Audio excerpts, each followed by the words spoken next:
Well, hello there, everybody. How you doing?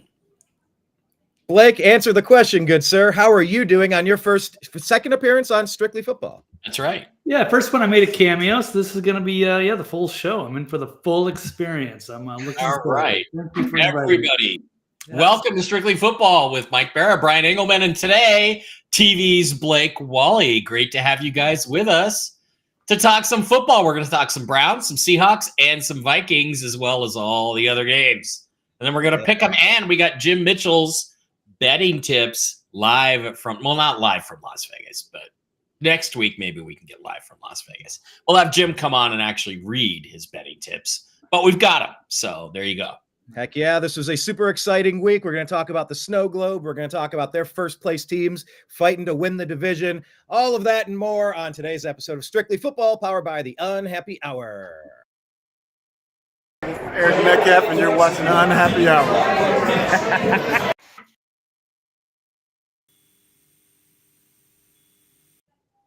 Gentlemen, thank you so much for joining. The only way that could have been better is if it was Mike Tyson. So yeah, Mike Tyson. Did you guys all watch the fight? Like Unhappy Hour tattooed on his ass cheeks. That would have been. That would be an awesome. You know who used to do that all the time? Back in the day when my band was playing, my brother would make the funniest flyers. He would do something just like that and put Twist of Nothing right on an ass cheek. And that would be the flyer that week posted all over campus at Bowling Green State University. Nice. Love it. Love it. Love it.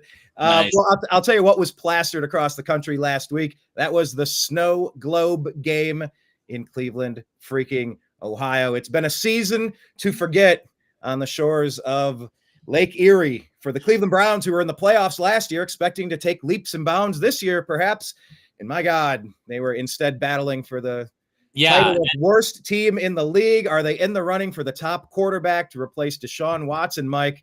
That's where we started. Well, and nothing better than a snow game.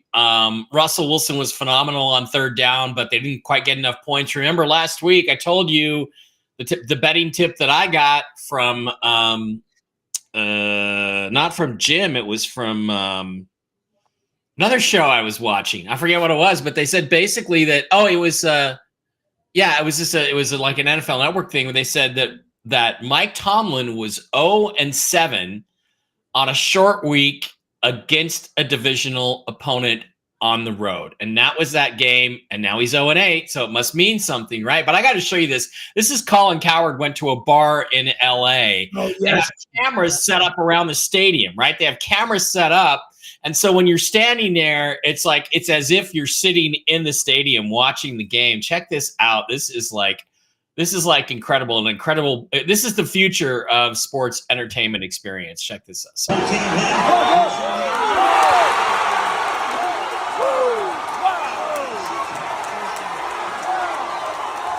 Feels like you're there. That is insane. I want to watch a game. Good. Look at that snow. It's literally a snow globe. You would think you were there. You would think you were there, but you're not there. So, I got a feeling this is going to be definitely a future thing in sports. I think he didn't actually put a link in for this COSM, COSM, which is just a new bar chain, I guess, that's going to be coming out all over the country for these kinds of experiences. So we'll look forward to that. Yeah, I mean, just look at this. Walking in, this is the scene as you're walking up the stairs, people. A snow globe, like one of the weirdest things you've ever stepped foot into. And this was as it began. That was even before all of the festivities really occurred. I mean, look at this. Look at this on the screen. Yeah. I remember I went to a Monday night game, Seahawks and the Packers in Seattle. And we were in the third level, and there's an overhang, there's coverage, right? But we were on the row where literally the snow was coming down, Brett Favre versus the Seahawks, Matt Hasselbeck and the Seahawks. And the snow came down and literally about halfway down my thighs was the line of the snow. So my knees and the front of my legs got soaking wet from the snow and frozen solid, and from my thighs up, I was dry. It was really weird. But snow games are the best. They're just fucking epic. Look at these guys doing snow angels, throwing snowballs at each other. Like, football is an outdoor sport meant to be played outdoors. I understand the value that a community would have by having a dome so that you can have conventions over there, so that you look can at have, that. Look at that throw from Russ, even in the snow. It's phenomenal. absolutely. And Jameis Winston able to go ahead and scramble in, becoming an instant Cleveland legend, almost knocked down here from the backside, 91, runs out, jumps in the air, spins, and is blasted and holds onto the ball somehow. Yeah. So much for that stupid John Elway helicopter play. That one by Jameis was much better than the stupid Elway play. Yeah, the Elway helicopter, the play that will live in infamy. Blake, what did you think watching this game? It was phenomenal. I really enjoyed it. I actually just upgraded my TV. I've got like I got a 75-inch Sony. Ooh, it was a 4K experience. Yeah, it was pretty awesome. So I was happy to see that. But yeah, I can only imagine some of the other views seen there in that dome there, or in Vegas. Is that what we're talking about? Yeah. No, I think that was in Los Angeles, right? That was in LA. That was in LA. They're going to be building these things all around the country, these Cosm bars, and this was like the prototype, I think. There might be one in Dallas. They might have one there. Yeah, it might be two, but yeah, they're coming everywhere, and that's going to be the new immersive, sports watching experience where they set the cameras up, and it's as if you're standing right there. So phenomenal stuff. Absolutely. Yeah. I mean, they're doing the same thing with concerts now with the Meta glasses, and so you can watch an NBA game from courtside. Yep. I mean, they're going to up the experience. It's just a matter of, how immersive do you need this headset? Do you need yet another monthly subscription to something? It's just, at what point is the technology I have to put in the goggles and feel the game that way? Yeah. I would love watching this game if I could get bursts of cold air and like a little bit of rumbling, and you get in the sound. Look at this catch. Yeah. Well, then the next step is the Matrix, where you have the buxom beer server coming up to you, and you can actually feel the boobs pressing on your face as she hands you your beer. That's the next step in the experience. But here in Vegas, Scotty. Here in Vegas, you can go to the Sphere to watch a concert of U2 performing at the Sphere. How weird is that? So I don't know. I haven't gone yet, but maybe I'll go check it out. Yeah, it seems incredible. I'm a big fan of all of these advancements. Even for a concert, I love concerts, but there's a whole day involved, and it's really expensive, and trying to find somewhere comfortable, and then how long of a line to use the facilities, and then the line to get merch, the line to get a beverage, the line. Yeah. It's a whole thing. But if you could get the experience of just enjoying the moment and really getting something extra, I'm all about it. But yeah, that game was something extra for the Cleveland Browns. I mean, Myles Garrett, thoughts on Myles Garrett? Anybody? I mean, he took it personally that TJ Watt was running his mouth when Myles got Defensive Player of the Year, kind of challenging whether Myles was up for it or not. And he mentioned it many times, I am the best player in the league. It runs through me. And he came out with 3 sacks and dominated. Yeah, and TJ didn't do a thing. And my brother kept commenting. I think that honestly, the footing, the snow spooked TJ Watt a little bit, because he seemed like he was tiptoeing around out there, didn't get any leverage and didn't make any plays. And Myles Garrett showed you can still make plays even in the snow. So it was that was a good thing about it. And it was just an entertaining game, and fulfilled my prophecy that I passed on from somebody else. I forget where I heard that, but just that I think it was actually a tweet by somebody like Ross Tucker, that Tomlin 0-7 on the road in the division on a short week, and now he's 0-8. And so I picked the Browns last week for that reason, and I would never have picked them otherwise. So, these kind of things are factors. You don't understand that there are factors like that you have to consider. That's why the Vegas guys are smarter than us and make more money at it. So yeah, there might be something to that. Blake, you've seen your share of defensive end legends. You've had people up in Minnesota that were pretty badass. Have you seen anybody as good as Myles Garrett that can just absolutely wreck the games? I mean, you've had some good ones, and you also had Reggie White in your division as well. Like that defensive pass rushing position, the defensive end, you've seen it. Where does Miles rank for you? Oh, he's definitely one of the top guys in the game for sure. I mean, I can't take anything away from him. He's a game wrecker. He's pretty incredible. Yeah, we've had we've had quite a few go through there. Jared Allen was such a but yeah, you've seen some incredible defensive end play in your day. But yeah, back to the Browns real quick. That game essentially it recalibrated what the Browns are doing and what we're supposed to do with the quarterback position.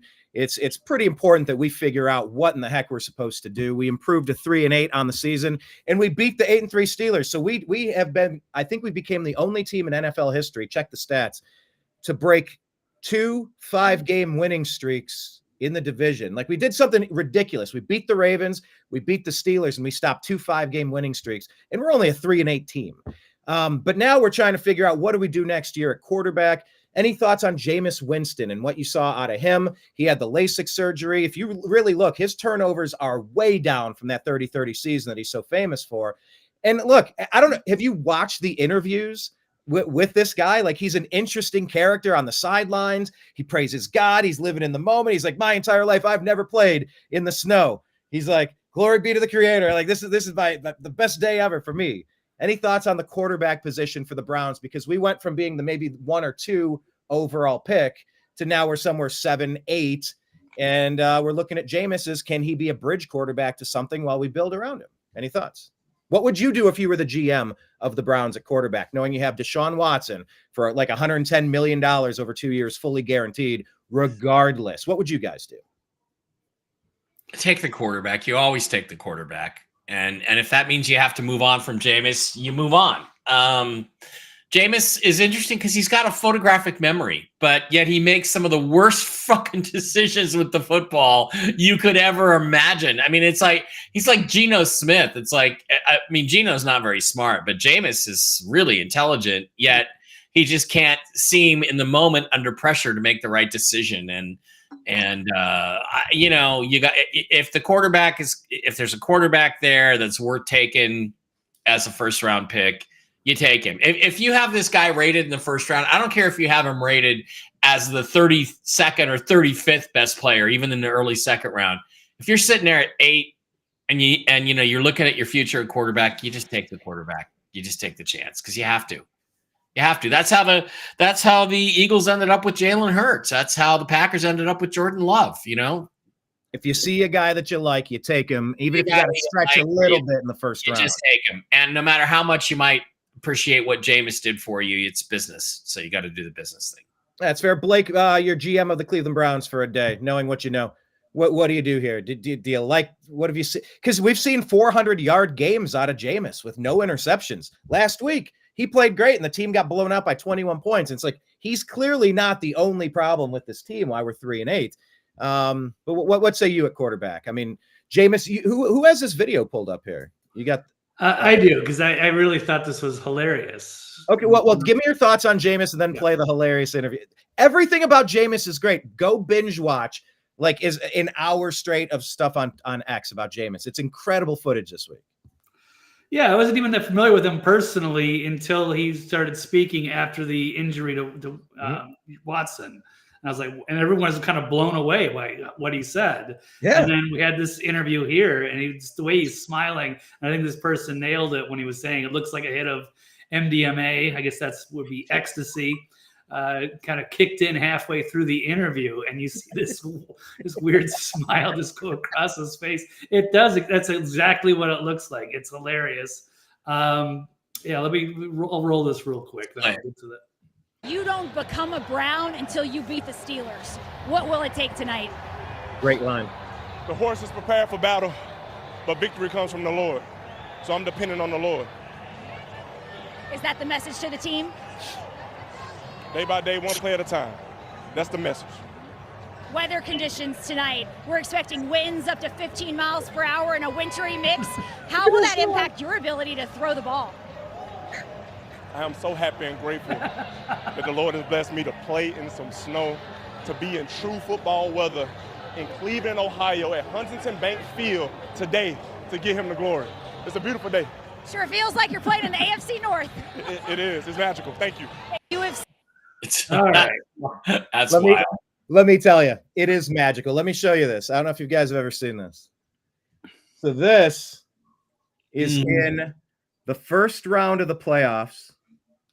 This is my high school, Brunswick Blue Devils, undefeated. First round of the playoffs against Masson. They have a live Bengal tiger on their sidelines.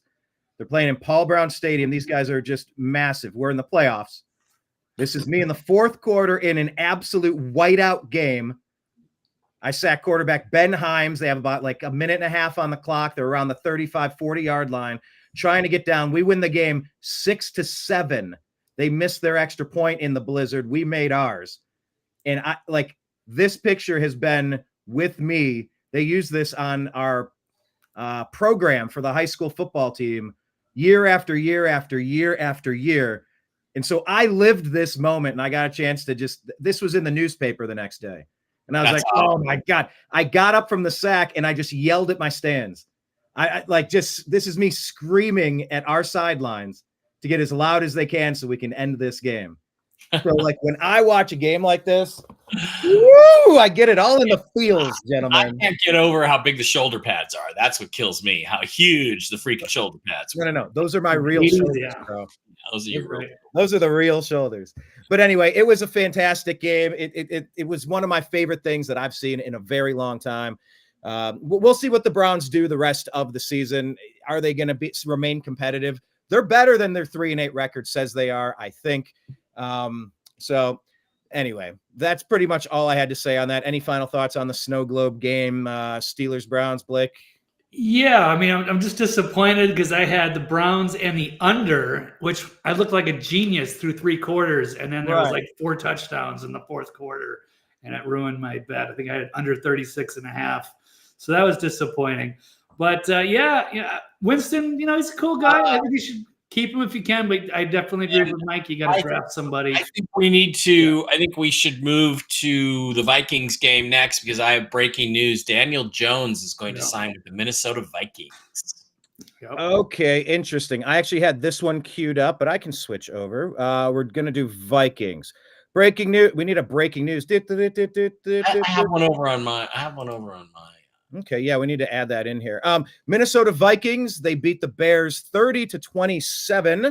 Everybody, Sam Darnold leads the game-winning drive. That's in overtime. And after blowing the late lead, the Vikings get the win. And now they sign Daniel freaking Jones. That's not a bad move. Maybe, depending on who else was available at the time. Let's throw it to Blake since he is Captain Viking. Showing the love on representing. Yeah, there we go.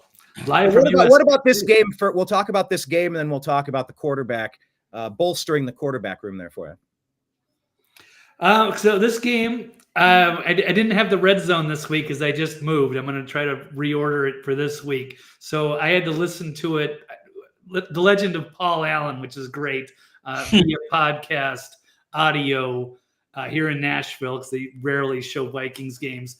But it was great up until the end, and it was like, oh my God, are we going to give away the game? And then they made Sam Darnold. It was great. Made a great last minute or in overtime, made that long drive, and they put it away. So that was good to see. I know I actually bet against the Vikings because I know historically they usually struggle on the road in Chicago, and it was close. So they did actually cover the 3.5 points there. So I knew it was going to be close in a defensive game, but it actually went up. Scored a lot of points, but good times, good game. And as far as the Daniel Jones thing, I think they got him for a very low price, like $350,000 or something. He's going to be on the practice squad. He adds to the room. He's got some relationship with Kevin O'Connell, the coach. And yeah, he's I don't expect him to really do anything this year. But he's going to take a while for him to, learn the offense and the scheme and everything like that. But he's a good insurance option, and he could be a part next year. We don't really know what's going to happen, whether it's going to be Sam Darnold or J.J. McCarthy. And you could have Daniel Jones there, I think, as a potential backup either way. I don't think of I think his starting days are probably over, but he is a solid guy and he could be effective in situations. So he's still got a lot of football left. And we're getting a lease on him for this year, and we'll see what happens after that. And I would just add this as well. People said Baker Mayfield was done as a starter. People said Sam Darnold was done as a starter. People said Geno Smith was done as a starter. People have said Joe Flacco came off of the freaking couch to play us the game-clinching win against the Jets on a Thursday night game that I got to go to, led us into the playoffs, off of the couch. Nobody had Joe Flacco on the bingo card. The Browns played 5 different quarterbacks last year. So as much as the quarterback position is crucial, it's also interchangeable when you have brilliant people, when you have very talented players like Baker Mayfield, Jameis Winston, both former Heisman winners. They don't give all those. Only one person gets that every year. You got to be kind of good to get one. Does it translate to the NFL? Not always, but we never know when somebody's story is done being written. Mike, thoughts on the Vikings? This was a very entertaining game. It was back and forth and nail biting overtime. And it's like, who's going to finally get you leaning in on your seat watching that one? Yeah, the Vikings were in control most of the way. And then the Bears, I thought, got a little lucky to tie it up there at the end. But, Caleb Williams is a playmaker. He's got a lot of skills. He's got Cam Newton type of skills, and he showed those the other day. And a couple of the throws he made were really, really impressive on the run and stuff. Very impressive throws. He's got great skill talent around him. Cole Kmet, Keenan Allen, DJ Moore, Romo Dunze. Look at that. They all combined for about 30 catches. And, that was a big deal. Yep. So they gave the Vikings all they could handle, but in the end, the Vikings were the winners. And, I like Sam Darnold. It's interesting that Sam Darnold and Daniel Jones are kind of very similar stories in that they're both top 10 picks, maybe a little bit overdrafted. But I got to tell you, I think Sam, that Daniel Jones has more upside left than Sam Darnold does. Sam Darnold is what he is, and he's been pretty good to this point. But I got to believe he didn't sign there to be the backup. I don't think he signed there to be the backup. I think the Vikings must have told him, you're going to play this year, or you're going to have a chance to be the starter next year or something, because it's an odd situation. Like Blake said, there's no room on the roster for JJ McCarthy and Sam Darnold and Daniel Jones. And it sounds to me like they're going to probably move Daniel Jones into it. And I got to tell you, he beat the Seahawks this year in week 5. He was very impressive. And I made a video on Seahawk Boys TV where I said the Seahawks aren't going to do anything about Daniel Jones, but they should, because they should bring him in to replace Geno Smith next year as their bridge starter. And maybe because he's got the potential to be better than that. And he's been in a terrible situation, but you look at Minnesota, they've got Justin Jefferson, they've got Jordan Addison. You guys, there's some tools there. So, and a good defense. So I think this is a story that bears watching over the next few weeks, because I think Daniel Jones is going to make an impact on the Vikings, maybe even this year. And, again, why would he sign there? I'll tell you why. It's because they're primed to give him playoff experience for the first time in his career. Mm-hmm. Look, Baker Mayfield could have signed with all of the teams, the Falcons, the Steelers, the Colts. There was a list of probably 8 to 10 teams that had no stable situation at quarterback. The Browns did him the unfortunate disservice of holding on so long so that they went through the draft and everybody made their quarterback choices instead of letting him sign where he wanted. So the only place left was getting dumped onto Carolina. So they got like a 5th or 6th round draft pick back in return. Fine. But when he escaped the train wreck that is the Carolina Panthers, he was able to sign on with the Los Angeles Rams. Sean McVay, a super smart coach, Matt Stafford injured, wide open at quarterback at the moment. And he got to learn from a Super Bowl winning culture, organization, structure, how to be a professional, how to win, how to have good expectations, take coaching from some of the best. And then he parlayed that into a chance just to kind of he signed let me show you, let me prove to you what I can do to Tampa Bay and the Buccaneers. And they go, you did all right. Here's a 3-year, $100 million contract. Right. Boom. Nobody has more passing touchdowns. Baker Mayfield. The point I'm going to make here is Daniel Jones doesn't do this unless they're telling him he's going to start this year. I don't think so. I think he wants to pass to the playoffs. And it's not a super stable situation at quarterback. Right. You're one knee injury away. You're one ankle tweak, one concussion. You could be the guy tomorrow, and you're a playoff team going somewhere. I mean, I don't think he's been promised. This is Sam Darnold's team. Yeah. Like, am I wrong there? He thinks that also Jones might get the reins. One little thing is the reason why he signed so cheaply for the Vikings is because the Giants have to pay the rest of his guaranteed salary this year. Oh, right.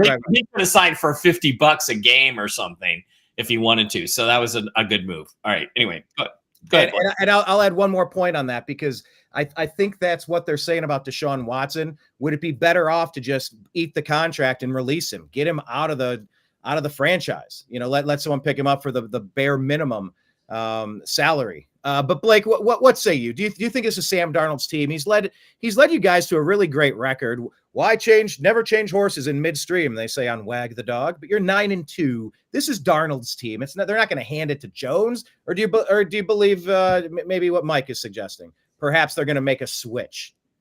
I would think it's going to take him at least a month to really get comfortable with the offense. I don't know if he's necessarily better than Darnold at this point, but I think he's a great insurance plan. I think they got Nick Mullins. I think he's a pretty good backup. He can sling the ball around.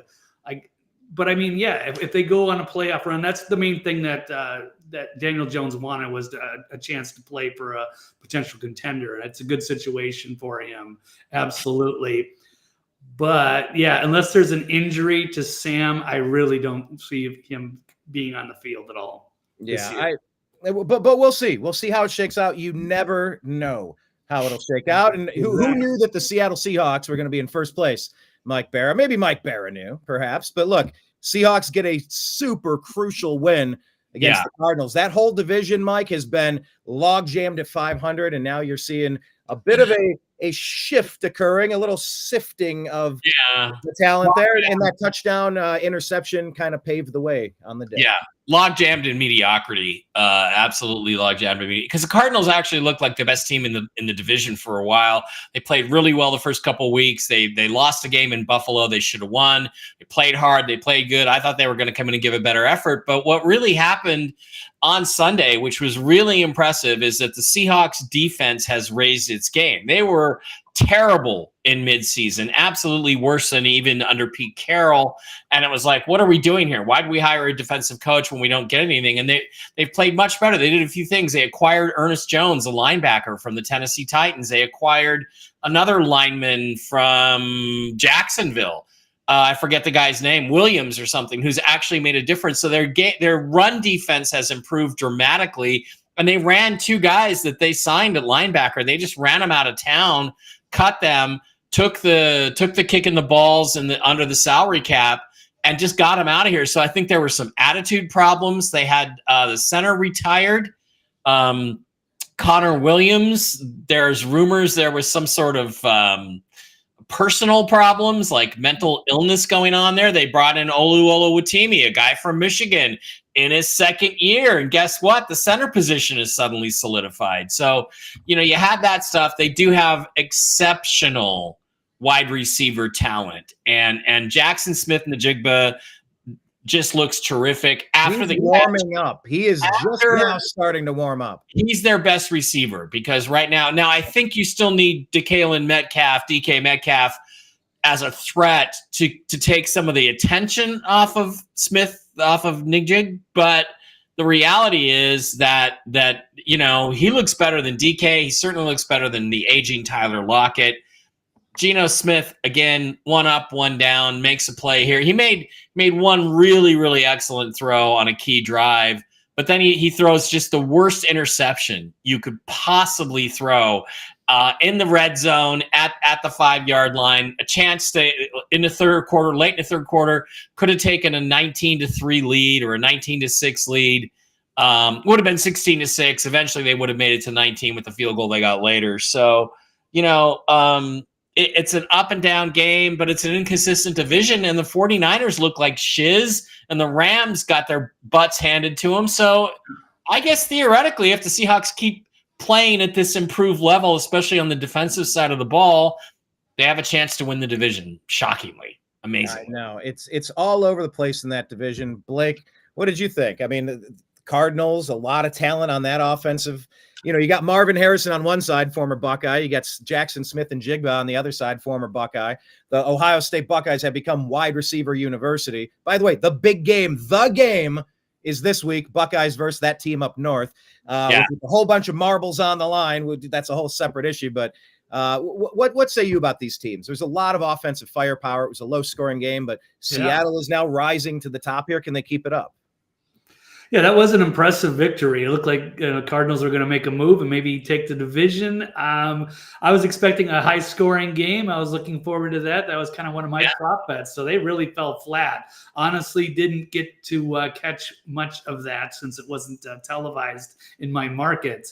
But I did obviously pay attention to the box scores. So that's interesting. And the West is completely wide open for anybody, but it looks like, San Fran doesn't look like much of a threat, but I guess it's anybody over this last month. So it's probably the most exciting division to watch because it could be any one of those four teams at the end. Yeah, it really could. Yeah, it kind of reminds me of what happened in the AFC North last year. I mean, all four teams almost made the playoffs. I think we knocked the Bengals out the last game or second last week, but all made three teams getting it into the playoffs. Let's stay in the same division with the 49ers. They get whooped 38-10. 38-10. I got to zoom out on the screen here. It's not showing me the image I was looking for, but Josh Jacobs, look, you can say what you want about not paying running backs, but look at the ones that kept their running backs and got rid of them. Saquon Barkley, say no more on the Eagles, and look at how the Giants are doing. Josh Jacobs, he escaped Las Vegas. Look how they're doing. Derrick Henry, he left the Titans. Look how the Ravens are doing. Good running back play actually matters. Yeah. So what do you think about this one? Are the 49ers this bad or are the Packers this good, Mike? Oh, you're asking me. Okay, the 49ers are this bad. Like, they didn't have George Kittle. They didn't have Brock Purdy. Brock Purdy is an excellent quarterback. I don't care what anybody says. Bosa is injured on defense. They're not the same without him. I mean, when he went out of the Seahawks game, the Seahawks were able to move the ball and have enough time for Geno to throw with no problem whatsoever. So they're a thinner team than they've been the last few years, and they've got some injuries, and they were no match for the Packers, as we kind of all expected. And we talked about last week. They just weren't a match for them. And I just see them going down. And Christian McCaffrey, look, he came off his injury, but he's not healed yet. So he's just not there. And he doesn't have that same burst and quickness. So I think, another loss or two, I might sit him down for the rest of the year and bring him back next year and start from scratch, because they're just they're not going anywhere right now. They're not looking good at all on either side of the ball. And if you look at can't catch anything. So, it's bad. Yeah. Well, if you look at Nick Chubb on the Cleveland Browns at running back, he was out. Remember, Minkah Fitzpatrick blew his knee out on the Steelers a couple games into last year. So he's missed about a year, maybe a year and a half. He's back, and he scored 2 touchdowns for the Browns. Let's not forget that in this win against the Steelers. But he doesn't have the same burst. He doesn't have the same speed. He's still getting it. He's still powerful and he's still good. But that yards per carry, Nick Chubb was the best in the NFL history at yards per carry. Some metric at some point, the best to ever do it. And he's doing two something yards a play at this point. So it doesn't seem like he's completely back. But Blake, what do you think about that? I mean, watching Josh Jacobs, you still live in Vegas, but if Jacobs goes over there to the Packers now and it scores 3 touchdowns, and they had really devalued the running back position for a while. Like it doesn't matter. You just draft running backs. They grow on trees. But yeah, I mean, any thoughts on the 49ers injuries piling up? Is it just a matter of the depth and the health being the difference in this game? Or I don't know. There's a lot of different. Yeah, absolutely. I'm going to give them an excuse and a pass for this, because without Brock Purdy, without Trent Williams, they couldn't block, they couldn't throw, they didn't have Bosa, they couldn't rush the pass.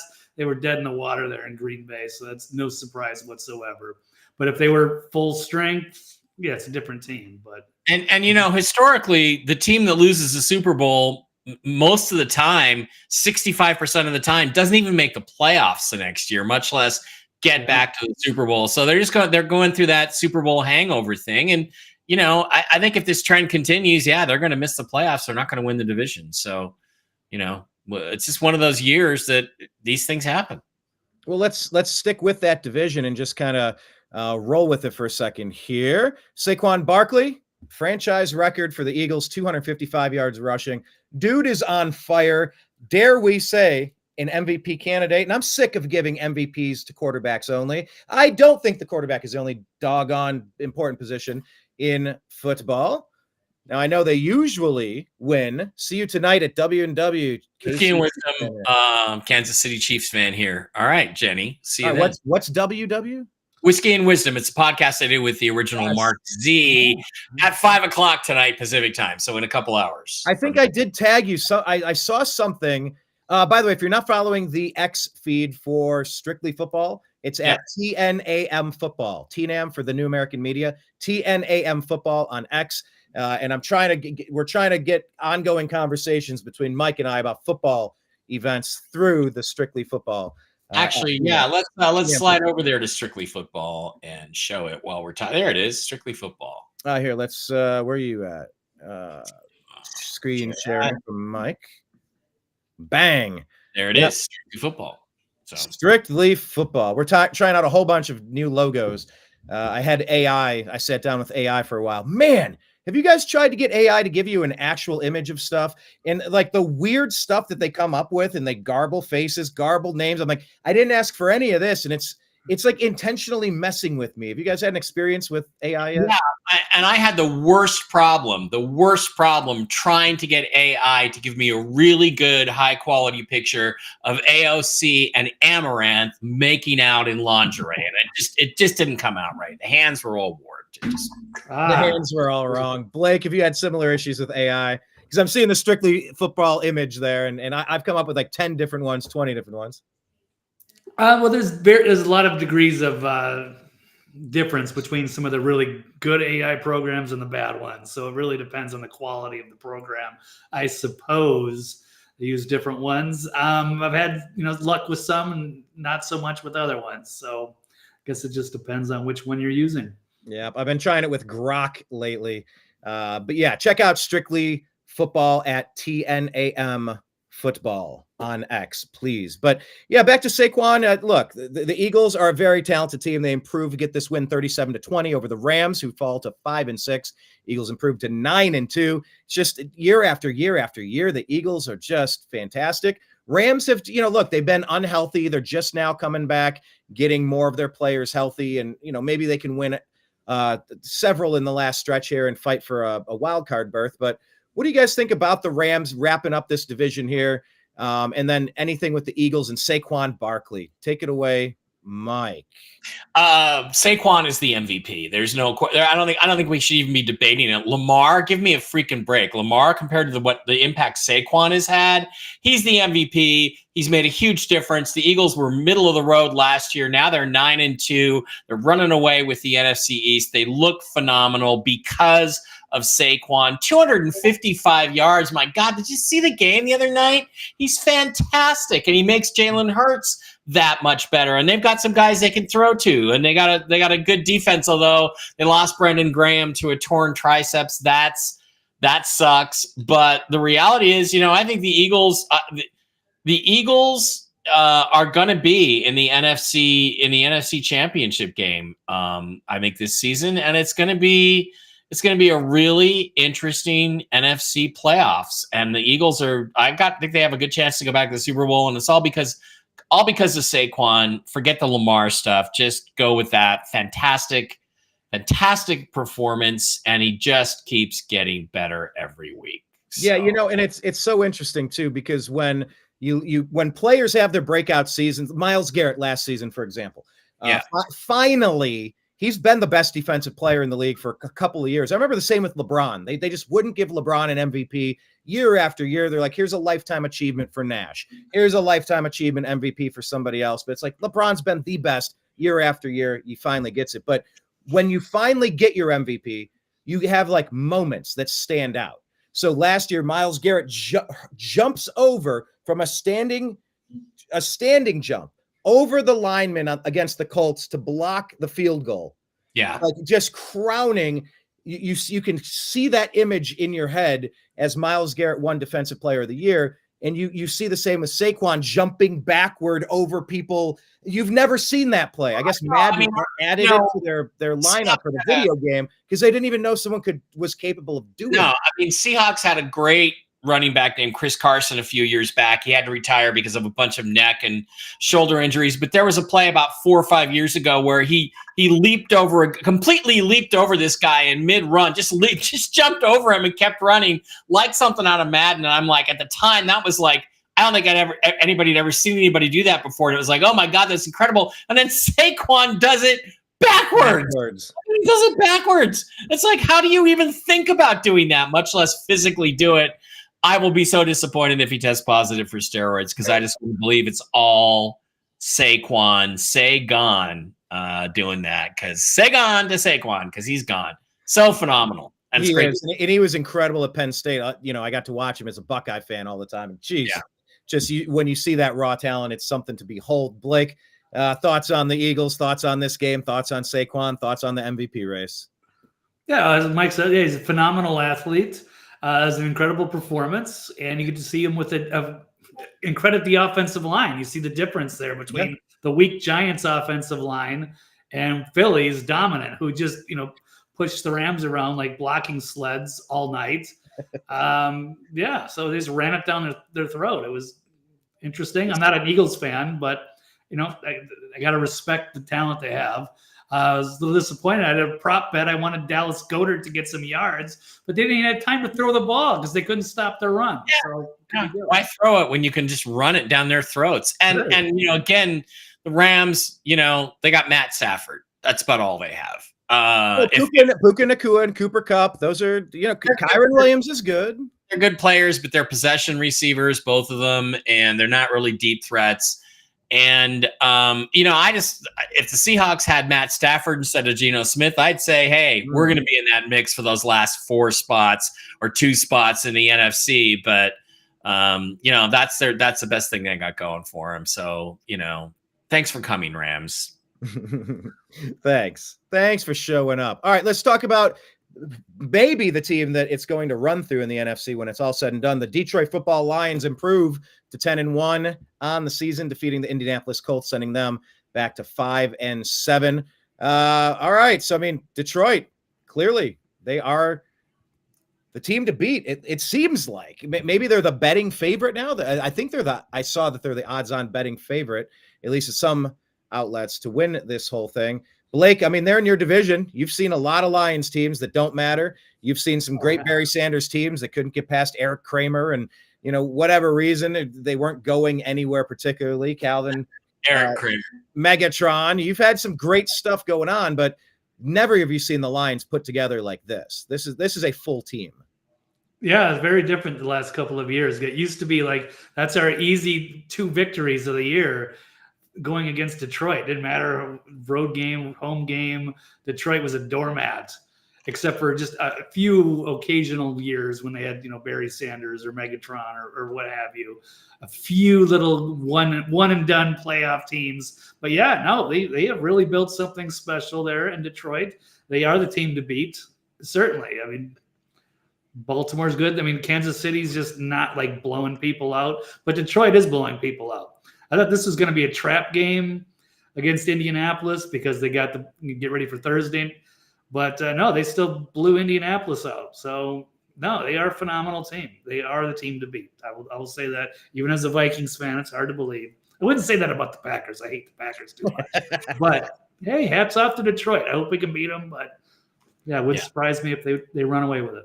Right. And what I love to do mainly is root for the team and the franchise that has gone the longest without a championship. So I'm kind of pulling for the Lions, one of those old school NFL teams like the Browns who helped invent the league but haven't even been to a Super Bowl since they started the Super Bowl era. It's just it's unfortunate.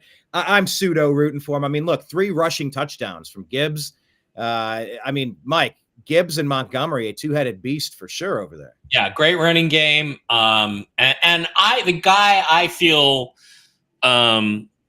the most proud of and the happiest for is Jared Goff, because although he's kind of dumb. He didn't know the sun rose in the east and set in the west. We all remember that from the HBO show. But he's come along, and he has that first overall pick pedigree. He has the talent.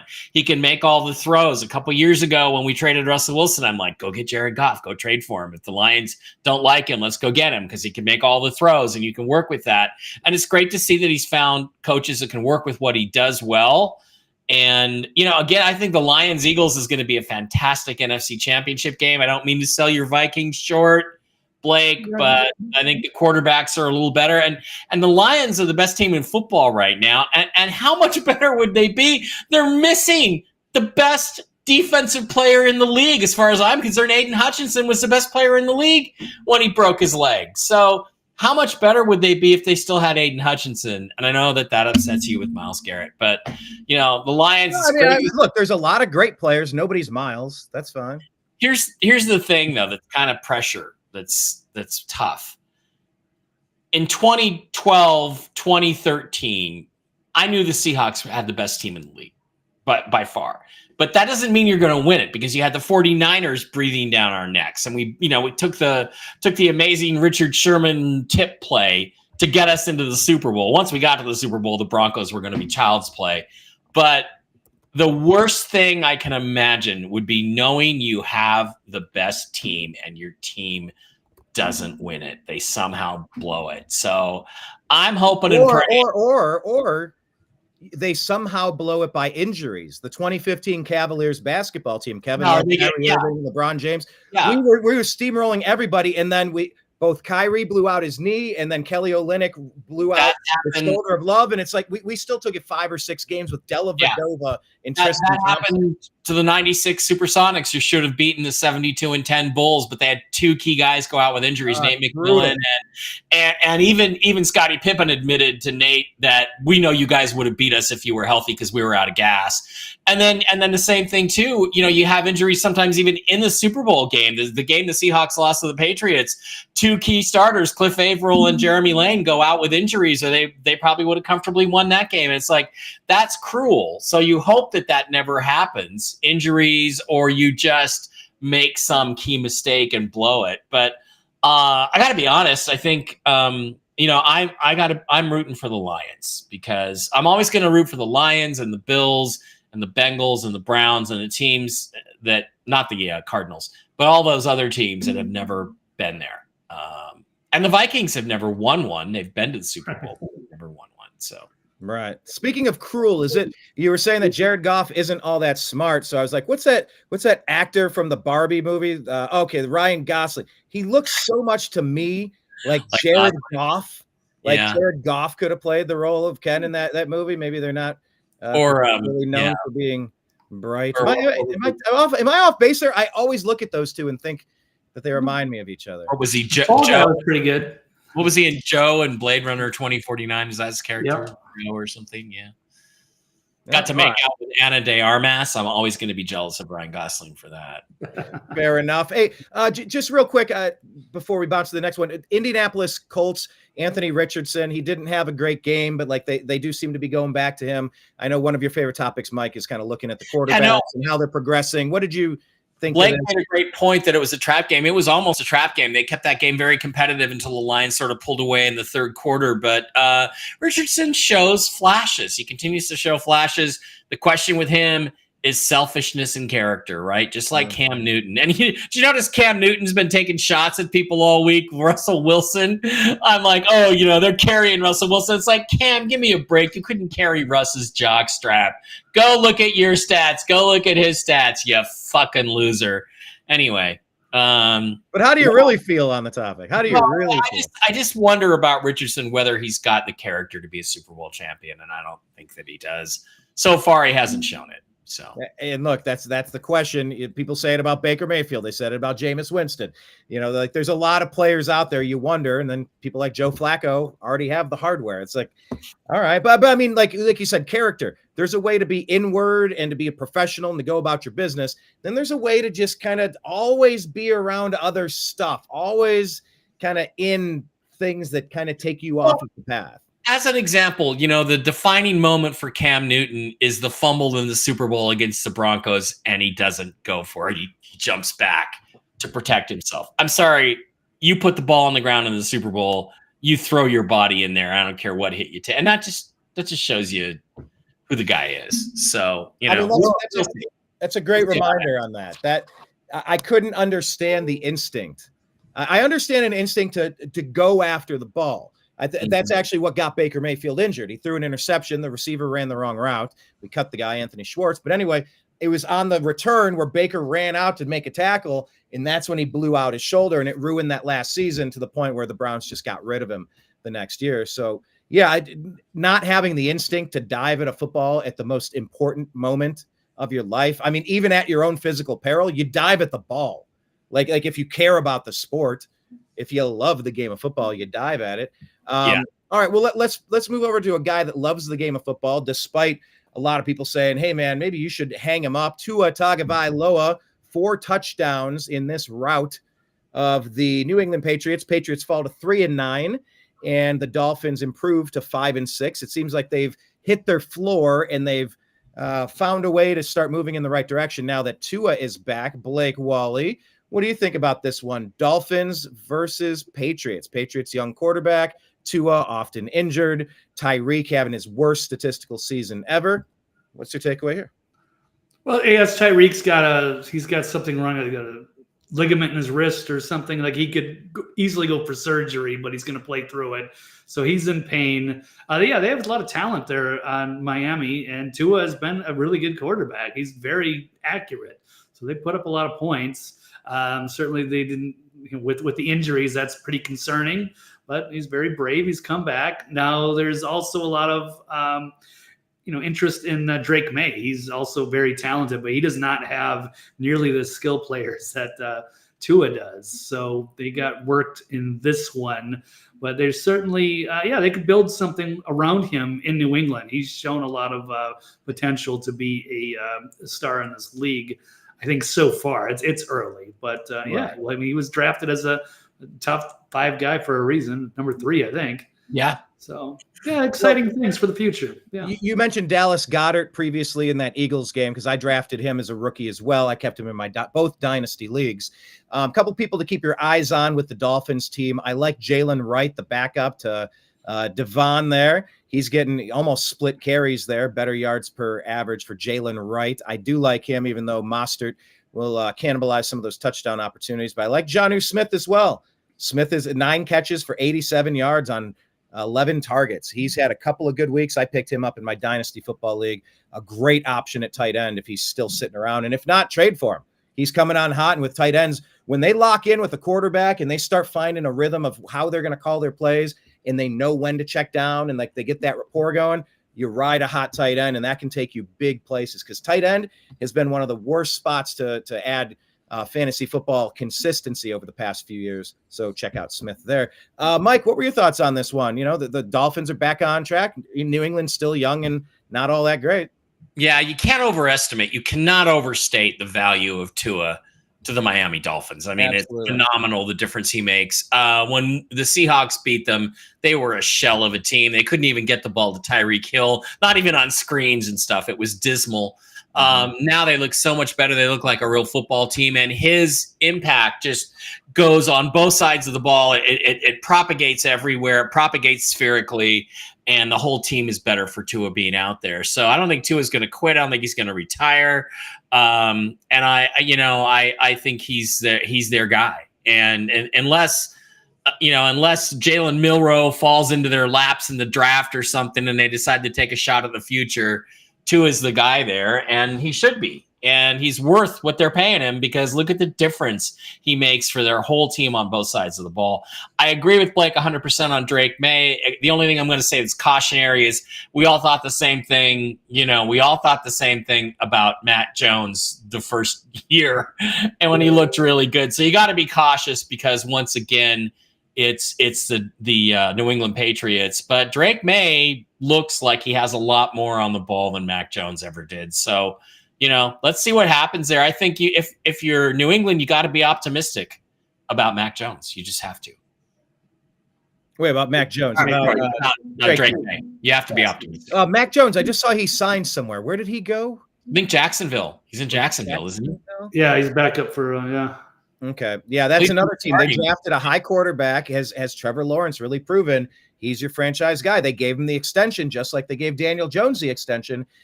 But now what? I mean, let's talk about the Giants. They gave Daniel Jones that extension, and then where are they now? You know, they're sitting there, not a great team. They dropped to 2-9 on the season.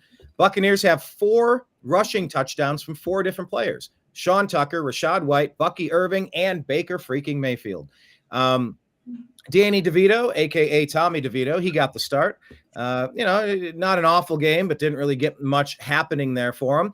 ESPN, they want to make the story that Baker Mayfield mocks Tommy DeVito's celebration. Yes, he has fun with it, but in the after game, the post game rather, they asked Baker Mayfield about, kind of doing his Tommy DeVito celebration. He's like, I like that guy. He's got swag. It was a tribute to Tommy. I like that guy. He's got swag. So, Blake, Tommy, man. Yeah, forget about it. Blake, what was your takeaway on this one? The Buccaneers, they've lost both their star wide receivers, and now they're starting to get healthy again with Mike Evans coming back. They're 5-6, trying to fight to get on top of that division. And the Giants are a train wreck. Giants got rid of Saquon Barkley, for God's sakes. So, I mean, what's your thoughts on this one? I mean, Tampa's very exciting to watch. Yeah, Baker Mayfield's interesting, and of course they do sling the ball out quite a bit. They have a great passing attack, and have been banged up in the secondary, so they usually give up a lot of yards. Although not in this one, DeVito was not very effective, and looks like they're going to switch to Drew Lock next week because he might have a little more upside. We shall see, but I mean, I'm happy for Baker. And they do have some talent. It's too bad that they lost Godwin for the year, but it's good for them that they got Evans back. So they are a very effective offensive team, for sure. Absolutely. Mike, Bara, what do you give the chances that the playoff team from last year, Tampa Bay Buccaneers, like I said, battling injuries, but they're kind of stabilized. You can feel it with the Buccaneers, kind of the same way that you feel with the Dolphins, almost like they had a rough patch, but they survived it. They didn't nosedive, and now they're climbing again. They're getting back to that altitude where they can win the games they know how to win. What's your take on this game? Well, I love Baker. I wanted them to come to Seattle when we were looking for a quarterback, or we should have been looking for a quarterback after we traded Russell Wilson. Like the fool that John Schneider is, he didn't even think about it. But Baker, the reason I like him is because he's so competitive, and that thing is just like how competitive he is. And that's what you got to love about the guy. He does occasionally try to make throws he can't really make. And that's where he gets himself into trouble. But if you can coach that out of him, and he seems to be getting better at that. He's getting, better touchdown to interception ratio. You got something there, but they got too many injuries. I think they've had too many players they've lost to really make any kind of playoff run. I think they're going to end up right around 500 and probably out of the playoffs. Which is too bad. The Giants, what a complete mess. Who thought Tommy DeVito was better than Drew Lock? Now, I'm not a big Drew Lock fan, but he played in Seattle for 2 years, and he beat the Eagles last year with a last-second drive. And in that game, he was very controlled, very good, and his passing, especially the deep ball, he's very accurate when he has time. If you get him off camber a little bit, forget it. But if you can give him a pocket, he can find guys and he can hit them with darts. And they should have started him last week. I don't know why they started Tommy DeVito. Well, I think they might be trying to tank to get the best quarterback available. Well, that's fine. That's fine. But then why don't you just say that? I don't know. You kind of can't say it. When I lived through it, Saucy Brown, he emptied all the cabinets out, getting as many draft picks back as possible. I mean, it was miserable to go through. Let alone if you tell people. You kind of can't say it. I know you can't, but I mean, it's like if that's the case, then why are they talking about putting Drew Lock out there? Drew Lock, at least, is a professional backup level quarterback, a guy that you can get through 2 or 3 games with if your starter is injured. I don't know that Tommy DeVito is that, so I don't know what's going on there with the Giants. Local favorite. A local favorite. Well, sometimes as a fan, you get what you wish for. Yeah, well, they said in Cleveland for a long time that the most popular position in Cleveland was backup quarterback. I mean, we loved our backup quarterback way more than the starting quarterback because it was always, that guy's not getting it done. That guy, I saw him do it. Oh, yeah, Kelly Holcomb a chance. Sam Howell's a lot more popular than Geno Smith in Seattle, but come on, Yeah, fair enough. Speaking of popular, we did a question of the day. Who would you like to see match up in this year's Super Bowl? We got the question from Regina Mitchell saying she wants to see Lions Bills. I mean, I got to say, give me a better lineup than that where whoever wins, the franchise fan base is going to get a huge burden off of their shoulders. I'm here for it. Any other suggestions that are better than Lions Bills? Blake, Mike, you want to see the Vikings, I guess. Well, I'm very biased on that one. And if I was a normal fan, then yes, I would absolutely support the Bills Lions. However, since the Vikings have not won a Super Bowl, I don't want to see anybody else that hasn't won a Super Bowl win a Super Bowl. And they're going to be, that's going to make us magnify it that much more. So Vikings Bills. How about Vikings Bills? Two teams that are 0-8 between them in the Super Bowl. That would be something else. So meanwhile, Browns fans go, "What's a Super Bowl?" Yeah. 0-8. What's it like? What's it like going to a single Super Bowl? There used to be an old meme, Dad, it was two Eagles, and it said, "Dad, what's a Super Bowl?" And the dad goes, "I don't know, son, we're Eagles." But they solved that problem. So. Yeah, there was one with the Cleveland Browns, and it was something about getting it. Maybe you could do something, find the joke on Whiskey and Wisdom, but it was something like finding the right partner. Yeah, you want to find a Browns fan because they won't expect a ring. You want to date a Browns fan because they won't expect a ring. Something like that. If you're going to date I might use that tonight. That's good. Yeah. Always find out if she's a Cleveland Browns fan, because then she'll never expect a ring. Yeah. Please use it tonight. And one of these Whiskey and Wisdoms, I'm going to jump on for it. It sounds wild. Now, who are you showing? That's not Bud Carson. Is that Bud Carson?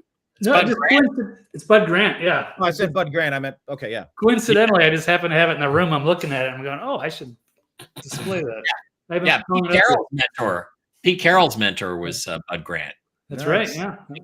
Nice. All right, let's talk about mentors. Some of these established teams, the Cowboys, they like to call themselves America's team. They've been having a lousy season. However, wow, who saw this one coming?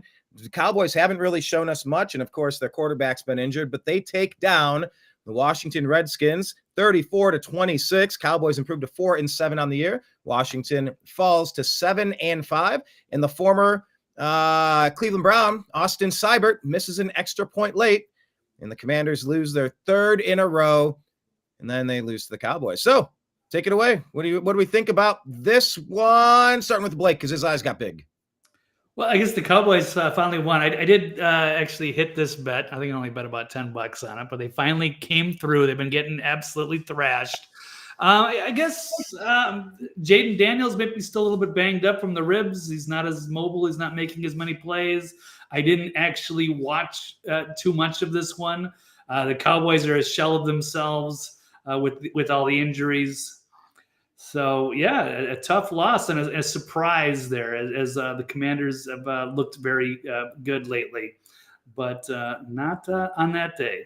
Yeah, I checked my pick'em, and I did not have this on my bingo card. I definitely thought the Commanders were going to take care of it. Mike, what did you think? The Cowboys are showing some life, and by the way, as a theme here, there's quite a few lousy teams, like in that lower tier of teams. A lot of them picked off some wins. So even though the Browns won, we're still in that top 10, top 6, top 5 territory. I want to see all the worst teams win as much as possible so that we can still have a top-notch pick and still be competitive this year. But what did you think? Well, that game was exciting as hell. 4 touchdowns in the last 3 minutes and overtime of that game. I think there was overtime, or no, it was whatever it was. Did it go to overtime? No, you had 41 points in the fourth quarter. Oh my God. And it was like just boom, boom, boom, boom, boom. And there was an insane amount of points for one quarter. And then this kick return for a touchdown by the Cowboys guy. I forget his name, but I mean, Turpin. It was Turpin. I gotta share this. We gotta watch this. This is like unbelievable. Let's watch this return. It's like Madden. Deep. Line drive to Turpin, and it bounces through his legs. Here he comes. Kevontae Turpin spinning free. Here he goes. Fastest man in the NFL. Kevontae Turpin takes it all the way. Yeah. Touchdown Dallas. All the way. That's one of those incredible plays that we used to see Eric Metcalf make. 95 deep. Just watch Line drive to Turpin, and it bounces through his legs. Here he comes. I'm gonna do the Madden thing. Kevontae Turpin spinning free. Here he goes. Fastest man in the NFL. Kevontae Turpin takes it all the way. Touchdown Dallas. All right, so that was phenomenal, and there was another onside kickoff return for a touchdown, and the thing about that is here's the thing that's hilarious. I think he did that because of Madden. You know that you could do the spin thing in Madden, and somehow it just got in his head. Oh, I'm going to do the Madden spin, and he did it, and it worked because nobody really knew where he was going. Absolutely hilariously phenomenal game. So much fun. You know what that reminds me of is this one. This was from the Buckeyes game over the weekend against the number 5 undefeated Indiana Hoosiers. Check this one out. Buckeyes. Okay, we'll keep the sound turned down here. So they kick it off. All right, I guess they're gonna show this. They're breaking it down. But watch from this point on in the Buckeye game. It bounces 1, 2, 3. There's the Madden spin right there. Yeah. Rewind it. Does the Madden spin right at the back. And it's like maybe players are finally figuring out that the Madden spin works. Bounce 1, bounce 2, really high catch, Madden spin. Goes down the sideline there. That guy's on his feet. He's juked out to... That was a borderline block in the back there by 38, but I think he got it just in front of the shoulder. We'll let it slide. But yeah, this is a former Alabama recruit, transfers over to Ohio State. And look, he plays defensive back, but no. He is a kick returner to the stars right there. And the Buckeyes now march into the big game, against that team up north. And one other thought here, Brian and Blake, is how bad must Trey Lance be if they're not starting him? They went out, they got him, they got him for nothing. He's on the roster, and they're starting Cooper Rush instead. Trey Lance must be fucking awful. Remember how much draft capital the 49ers gave up. That was the worst paid in sports until the Browns went and got Deshaun Watson. It cost like 3 first-round picks. 3 firsts. That's what the Browns paid for Watson. That set the tempo for the Watson trade. Plus a 4th and 5th and whatever they end up getting. But yeah. I want to see more punt returns for touchdowns. I want to see more kickoff returns for touchdowns. Yeah, the other thing too is out of the game of football. I want more of that. We talked about it last week, Brian. Jaden Daniels is injured. He has a rib problem that affects everything, including your throwing motion, how many hits you can take. And they're just not going to play very well until he gets 100% healthy. And I don't know if he'll get there this year because he's just banged up, really banged up. Well, let's talk about. Well, we'll talk about the offensive rookie of the year in a minute. When we get to another game. Offensive rookie of the year. Okay, we'll get to it. We get to another game, right? All right. Well, we'll talk about a team that's been banged up. Isaiah Pacheco, most notably at running back, to the point where the Chiefs signed Kareem Hunt and have been working with him. And look, it took a last-second opportunity there to take down the Carolina Panthers. Panthers dropped to 3-8. Chiefs somehow keep winning. You know, if karma finally caught up to them last week, but they go 10-1 on the season. And it was on a Schrader field goal. They're missing Harrison Butker as well. So the Chiefs are definitely banged up. Blake, start with you. Chiefs keep getting it done. And look, Carolina's showing some fight. They're showing some spark. They don't seem as bad of a dumpster fire as they were last year. But, you know, the experience and the pedigree of the Chiefs wins this one for the day. Yeah, I ultimately pulled it out. Bryce Young is making strides. So he was benched, and he seems to be looking a lot better and more comfortable. They need another playmaker or so. But, they held their own against the Chiefs. I kind of thought this was, again, another one of those kind of trap games. Even Kansas City is playing Friday. I figured they wouldn't take them too seriously. They didn't cover it. But they're not blowing people out. Their defense is pretty good, but they're beatable. And even Carolina gave them a run all the way to the last minute. So until they got that last field goal, it got pretty exciting there for a minute there. So probably not going to three-peat this year. Well, we'll see what the NFL script says about that, or script, exactly. as a Seattle running back might say, the script club. But yeah, I mean, the beatable Chiefs advanced to 10-1, Mike. But who would have thought that their touchdowns at the beginning of the year were becoming 2 to Noah Gray and 1 to DeAndre Hopkins? That wasn't on anybody's bingo board. Well, Travis Kelce, Taylor Swift, who was it? Hercules cut his hair or whatever and lost all of his. Samson lost his superpower. And Delilah Lost his superpowers because of Taylor Swift. Travis Kelce's just about cooked, and Gray is the next guy up, and he looks good. So go, clearly Mahomes is looking for him. Got him the ball, caught the ball, did a good job there. The story of the game, Blake nailed it, is Bryce Young, the development of Bryce Young slowly coming along.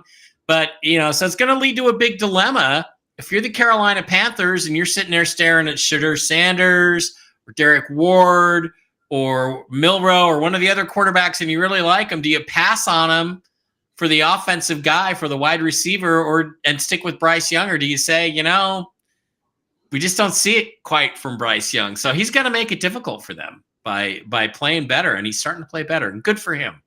Yeah, I think when you draft a player, there should be a little bit more ride or die with your high draft picks, especially when they show you something, when they give you a little bit of reason to believe. If a team gets a top pick, it's because their team is not good.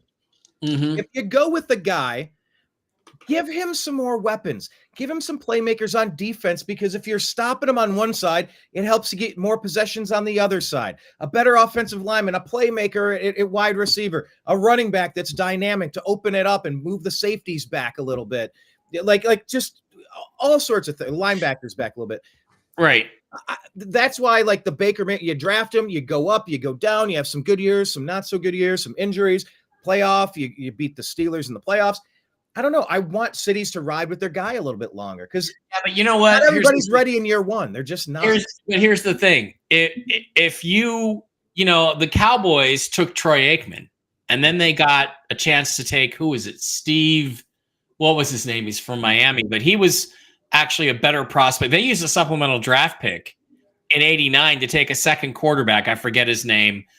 Steve or Sam something, and they ended up losing out on Cortez Kennedy and Junior Seau the next year because they did that, but they were right to do it because you don't know if the quarterback is the solution. And if you don't know, you may as well take him. And I hear people say, well, you can't draft this guy number one and then bring somebody else in 2 years later because it puts all the pressure on him. Well, look, the goal is to win the Super Bowl.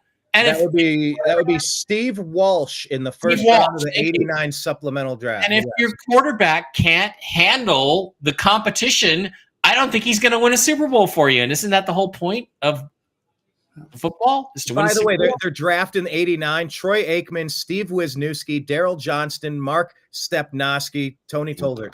Like, they had some players in that '89 draft. And how is Steve Wisniewski not in the Hall of Fame? What the fuck? Steve, 9-time Pro Bowler. Oh, but he wasn't first team All Pro.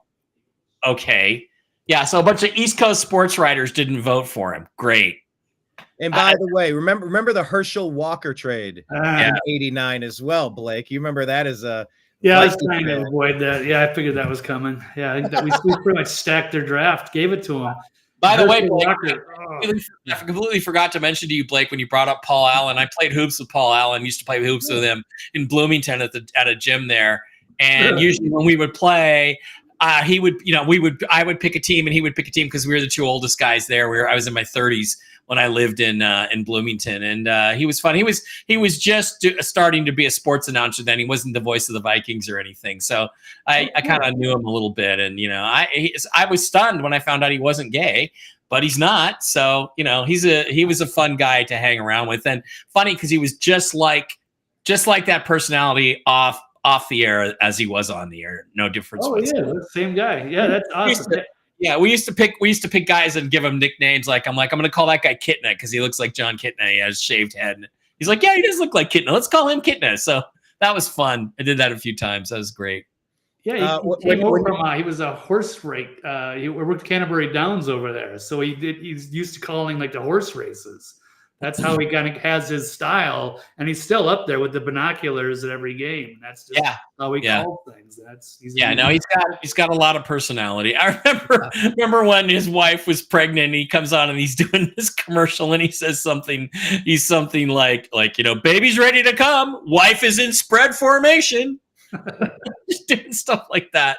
He was hilarious during my time in Minnesota. Anyway. Oh, no. You talked about Paul Allen, and I actually ended up, this isn't me in this skit, but I did a parody of this, the American Psycho scene, where he says, let's see Paul Allen's card. And this is where they show Paul Allen, vice president. This is the scene that's most often remembered from American Psycho. Yeah. That's my Paul Allen thought on that one. I had a different scene than I remembered, but okay. Oh, there's a lot of scenes in that movie. That's a wild flick. All right, let's go back to football. Let's talk about two other quarterbacks here. Will Levis, your boy. You love you some Will Levis. And once again, the Titans are going to have to figure out if they're going to be interested in drafting a quarterback in this year's upcoming draft. And look, CJ Stroud from the Ohio State University, he has taken a couple steps back this year, although he's had to deal with injured wide receivers as well. But look, Tennessee Titans pull off an upset victory here over the Texans. Texans fall to 7-5. Tennessee improves to 3-8. Blake Wally, thoughts on this game? Well, I guess as a resident of Tennessee now, all their games are televised, so I do get to catch their stuff. Yeah, Levis has a lot of upside. He's been interesting. He really struggled badly in the beginning of the year, but this was a huge win, so I have to be happy for them. I don't know. I know they don't have the same coach. Vrabel's gone, so maybe it's a new regime. I don't know what they're going to do as far as quarterback going forward. I would think you'd want to keep him and try to develop him if they can, but certainly they're going to be in a prime position to draft somebody else if they want to go in a different direction. So we'll see. But yeah, big quality win on the road in Houston. So good for them. Where did Mike Vrabel go, Blake? Do you remember? He is an assistant in Houston. Houston. I think. Is he? No, it's somewhere. Okay. Yeah, I did see him in that Thursday game. All right. He's got weird he's on the sidelines prowling, ready to take Kevin Stefanski's job. Let's not underestimate just how important the victory was. I think they said something like the last 7 coaches that have been fired in Cleveland came after losses to the Steelers.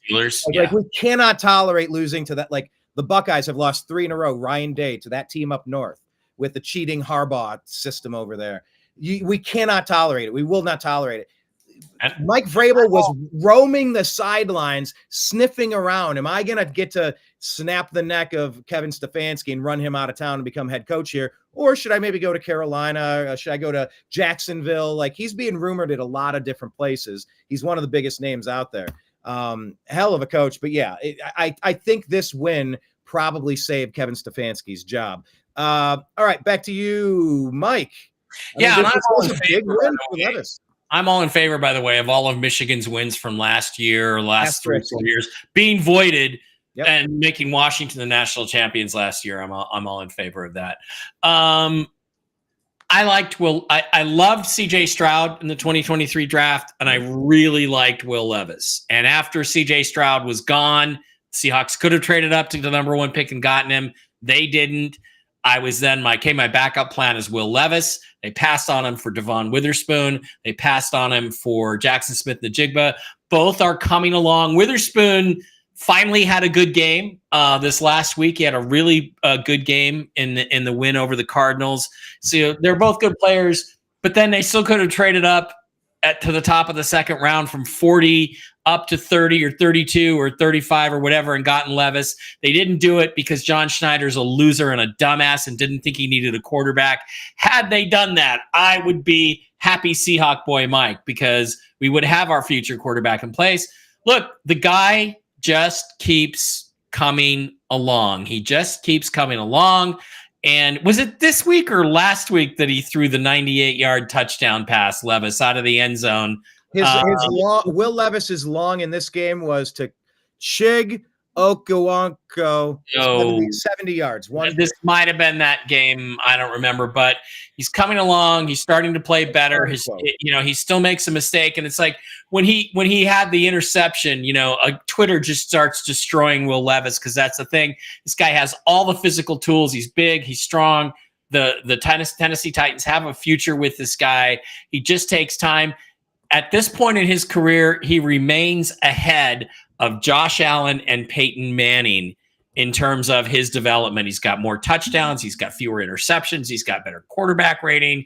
He's got more yards. The guy is learning the game, and I think Tennessee's got a real gem there, a guy that they can build a future around that I wish was a Seahawk. So, and there's plenty of other positions that could use some upgrading, especially. Yeah, and CJ, CJ's really struggling, and the offense is struggling. And I don't know their situation well enough to really understand why. I know they've had some injuries on offense and some of their skill guys, and their offensive line isn't very good. But yeah, if you're looking at fantasy for fantasy reasons, and I am, because some of my players have been playing these guys. Tony Pollard, 119 yards and a touchdown on the day, 5-yard average. You're going to want Calvin Ridley. He is their number one receiver over there in Tennessee. He's getting a lot of looks. If he's somebody you could pick up for the right price, he's someone you definitely want to get. Also, Tank Dell was just lights out last year until the injury. I drafted him as a rookie. Man, he's getting 5 targets, connecting on 3. He hasn't been able to get back to where he was when CJ was playing his best ball. Nico seems to be the main guy there now, but it's not working for him. And Joe Mixon went off last week, held to 22 yards on only 14 carries in this game. So a little bit of uneven play out of a lot of players from this game last week for sure. Let's talk about somebody who's not really uneven, Bo Nix. Man, this guy has come along. Let me start with you on this one, Mike. I know we'll switch it up here, but you have been a Bo Nix advocate, and he's not letting you down. The Broncos win 29-19, improving to 7-5 on the season, dropping the Raiders into first overall pick territory for Tom Brady, partial owner, to perhaps get Shedeur Sanders with their 2-9 Raiders. But what about Bo Nix in this 10-point win? Yeah, Bo Nix is there's a guy named Rob Staten who does the Seahawks blog. He's British, but he's really smart, and he scouts players, and he really knows his players. And he's very thin-skinned, so you have to be careful not to challenge him. But he last year before the draft, he was like, God, if Bo Nix falls to the Seahawks at 16 and they take him, it'll be a disaster, And he said, Bo Nix, nothing more than a third-round pick. And he was crowing about it the first 2 or 3 or 4 weeks in the season. And I said, and I argued with him, I'm like, dude, I just watched Bo Nix down here at Allegiant Stadium, just down the road, and Michael Penix. And I saw 2 first-round quarterbacks there. And I said, and I think Rob eventually had him as a top high second-round pick on his board. But I'd been on the Bo Nix bandwagon since I saw that game last year. And now look at him.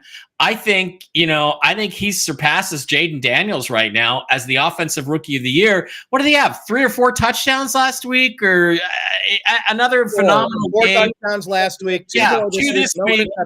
High passer rating, which I think is really, really important. And again, you got a quarterback. If you got a quarterback, you can go anywhere. And I just think it's a phenomenal story out there in Denver, and it's turned them into an effective football team. Now, why didn't it happen with Russ? I don't know. Russ is a lot physically more gifted than Bo Nix ever thought of being. Still is at 34, but hey, you got to say it's working now, and that's the story is Bo Nix. And the Raiders, maybe they should have gone up and gotten Bo Nix. I don't know. Maybe they have a situation now where Gardner Minshew broke his collarbone. He's out for the rest of the year. So you're seeing Desmond Ridder, formerly of Cincinnati, got drafted to the Atlanta Falcons. Then they jettisoned him when they signed Kirk Cousins. You got some weird stuff going on with the rushing game. Javonte Williams, 8 rushes for -2 yards. I mean, I drafted him really high in dynasty leagues, and he's really untrustworthy at this point. I wish he could settle himself as the guy, but he's not. Jacoby Myers at wide receiver. He's, he he's the guy you wish that the Patriots would have held on to so that Drake May would have someone to throw it to. 10 catches, 121 yards for the Raiders, but weird rushing over there. 33 yards from a guy Sincere McCormick and Amir Abdullah, 28 yards. Like, not getting a lot of stuff done on the ground, and it's weird at the quarterback position now because of injuries. Blake, Tom Brady, he's a co-owner now, and he's there. They might have the number 1 overall pick. At least they're primed to be right at the top of that draft, being 2-9 now. What do you think the chances are that they go quarterback? Is there anybody you like in this draft that's coming out, and or just thoughts on the Broncos or Raiders over here? Anywhere you want to take it. I think the Raiders are the most obvious choice to draft a quarterback. They don't really have anybody with that kind of upside. They certainly are ready. Bo Nix has played very impressive. Of course, off to a slow start, but that's to be expected with the rookie quarterback. And he doesn't really seem to be surrounded with that much talent. I mean, he's been a good receiver, but for him to do what he's done with mediocre playmakers around him, that's also very impressive, and a tribute maybe to Sean Payton. I guess he just got along better with him than, say, Russell Wilson. I don't know exactly what happened there. That was a surprise, but they've exceeded expectations, and they will probably be go for that 7th spot in the playoffs there in the AFC. So Denver, very impressive with great defense. Raiders not looking too good. I took a really tough beat on that one. I had the Raiders plus 5.5. And they had the ball at the 1 yard line at the very end of the game, 1st and goal from the 1. And then they got sacked, and it was over. And I was like, damn it. That was like a 5-team parlay that I had. That would have changed everything. But, oh, well. The bad beats in Vegas. What can you do? I think Sean Payton's job in Denver was to try to provoke Russell Wilson into an outburst that they could use to void his contract. That's actually what I think. I don't think it was just that's what they hired him to do. And, it was so they deliberately designed an offense to frustrate him rather than utilize what he does well. But I want to do that Will Levis pass I was talking about that was actually against your Vikings 2 weeks ago, Blake. And I just wanted to remind people of that. This is like from the 90, that's a 98-yarder. Going to work on 3rd down. Levis taking a shot. He's got Westbrook Akine breaking free. That's brutal. And the Tennessee Titans right back in it. One of the better pass rushers in the league going to work on 3rd down. Levis taking a shot. He's got Westbrook from your own end zone. I mean, I realize that's one read, right? He looks up the sideline, sees the guy one-on-one and throw, but you can't throw it any more perfect than that deep. And it was 40 or 50 yards downfield, just phenomenal throw. So that's the upside of Will Levis. Absolutely. To your point on Sean Payton and Russell Wilson not getting along that well. I mean, I think we had a similar situation in Cleveland with Kevin Stefanski and Baker Mayfield. It turned into a relationship that was unpleasant. Like there were problems. And I do still blame Stefanski for not double teaming TJ Watt. Like he wanted to see Baker Mayfield get hit 5 times, sacked, just almost like he wanted to see him get hurt. So it got toxic there, and Baker lost that power struggle. And by the way, talking about bad beats, Blake's bad beats. Ooh, there's a great segment. Blake's bad beats. Every week I want to hear Blake's bad beats. You're going to be the sports guru guy. We're going to get you on you're going to be on Barstool along with the Unhappy Hour. You're going to be all over with Blake's bad beats. But I was playing in my fantasy football league. This is a league where I have been 0.4 points away from winning the championship. Tony Gonzalez needed 1 reception, 1 yard. He needed 0.4, and we ended up losing by 0.4. We trailed with everything remaining by 0.6 points in this game. The Baltimore game a couple days ago, and it was Justin Tucker. They score. Great. We're going to get our extra point. We're going to win this game. They go for the 2-point conversion. So they go for 2. I don't get my 1 point from Tucker. Finally, after that, he got his 1 chance to redeem himself, and he did. But I mean, I was pulling my hair out. It's like, just kick the extra point. We win this because we are at the verge of the playoffs, getting back into it. It's been a tough slog all year for this fantasy team, and we've missed the playoffs a lot of the past few years. And I was on the verge of one of the worst bad beats in fantasy football history, going for the 2 point instead of just kicking the one. But Yep. they redeemed themselves. That's good. I feel your pain, man. It's that's why I can't bet too much money, $10, $20.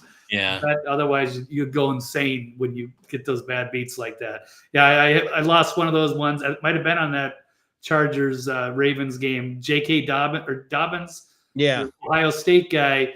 I had him for 60 yards, and I think he got 59 total, and it just destroyed my ticket. That's where it was. I had like $400 or something that I would have had. I had like a huge prop bet.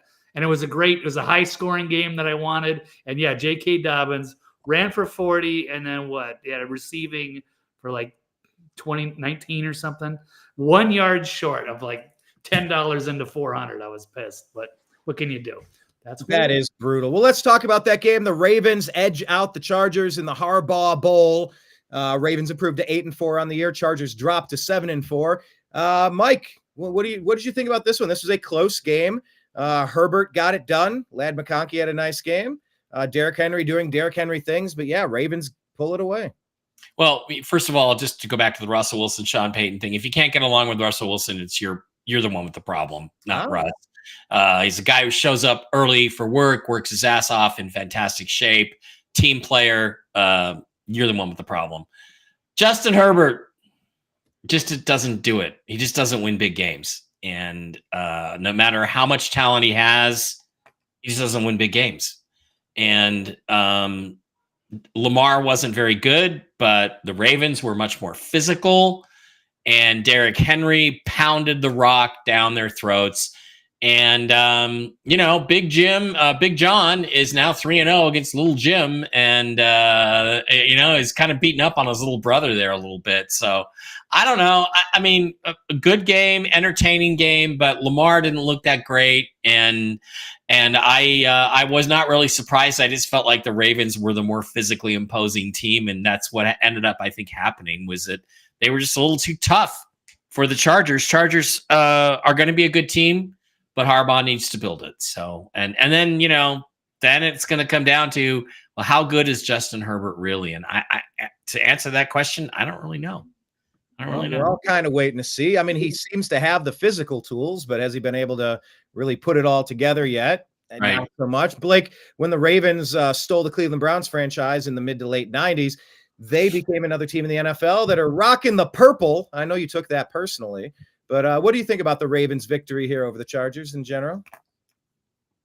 Yeah, I mean, they're a legitimate team, and Chargers are also doing really well, and they got a new era and a new philosophy. The other Harbaugh, I are getting confused already. Jim and John, but yeah, it's interesting transition. It was fun to see the Harbaugh Bowl, I suppose, exciting game. But they're both playoff teams, and yeah, I mean, the Ravens are, they're a legit team, and they're going to be a tough out. So we shall see. Our Chargers always seem to do something stupid, but maybe with a different coach and a different mentality, different schemes, they will turn the corner. So they didn't really beat themselves like they have before. Maybe I'm wrong. I don't know. No, it's all good. All right. Well, let's go ahead and pivot from there to our picks of the week. We're going to get betting tips now. Super excited for this part.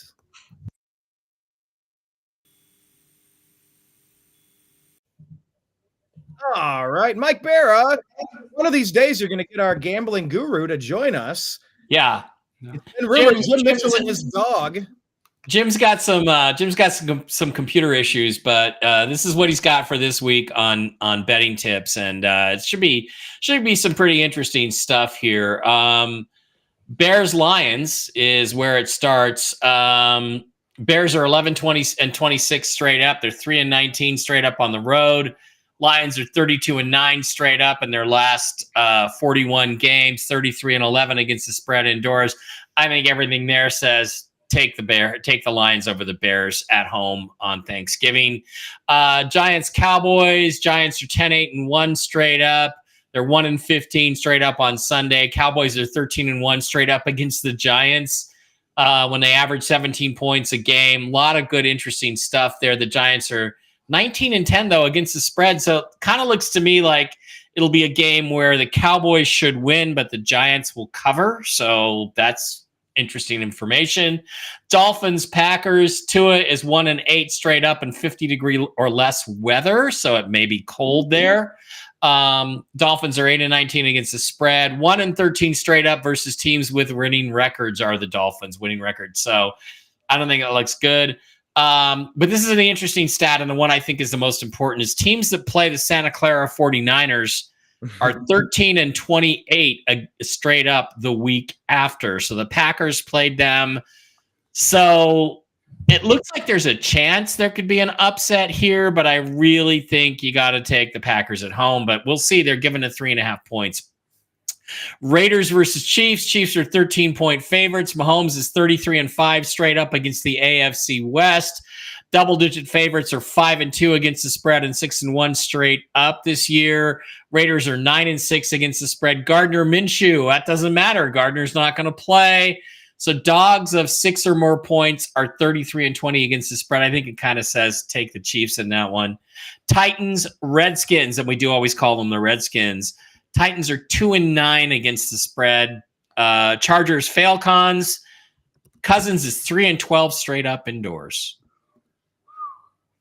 Kirk Cousins. Kirk. I think he means indoors on the road because that's not true at home. But 3-12 in his last 15 straight up indoors probably means on the road. All of his, I mean, Kirk was he was Falcon Dome and then the Viking Dome. Yeah, so I think that means probably on the road. Okay. Steelers, Bengals. Bengals getting 2.5. Steelers are 25-9-2 as a dog against the AFC North, and Burrow is 17-7-1 against the spread after a loss. Do with that what you will. Colts, Patriots. Wow, a game I really don't want to watch. But teams that play the Lions are 1-6 straight up and 0-7 against the spread the week after. That would be the Colts. So keep that in mind as you make your picks. Cardinals, Vikings. Kyler Murray is 19-8 against the spread on the road. The Vikings, NFC North is 23-11 against the spread against non-divisional opponents. The Rams and the Saints are 3-8 straight up against playoff teams. And the Rams, I guess, were a playoff team last year. That'll be a game that you can pick them and you can get some separation there. Eagles, Ravens. Lamar Jackson is 19-6 straight up in his last 25. The Ravens are 91-29 straight up at home as the favorite. That's pretty good. Lamar 19-25 against the spread at home. 23-1 straight up against the NFC is Lamar Jackson. Wow. 8-1 straight up against the NFC West. That kind of points to the Ravens, but we shall see. Chargers are 1-4 versus teams with winning records. That's Jim's wife's Regina's account, but I suspect that's Jim actually chiming in there. Chargers are 1-4 against teams with winning records. The Santa Clara 49ers versus the Bills. The Bills are 7-0 straight up after a week off. They're 6-1 straight up against the NFC and 9-4 straight up against playoff teams.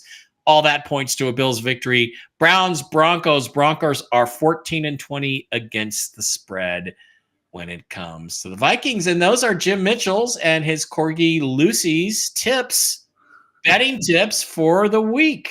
What do you think about those? Nice. Now, Mike, did you say you're going to join them for fire roasted pizzas? Yeah, for Thanksgiving tomorrow. No pizza. It's going to be Thanksgiving. Turkey pizza?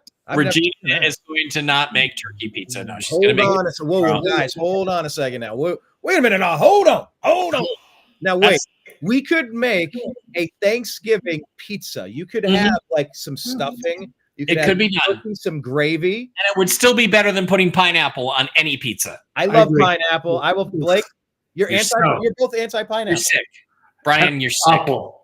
You're sick. I'm sick like a fox. And Mike was my witness. The only person that has ever seen me eat pineapple pizza was Mike Bara. That's right. Yeah, that was in North Carolina. At Beer Dogs, which is now underwater, I think. But yeah, they tried.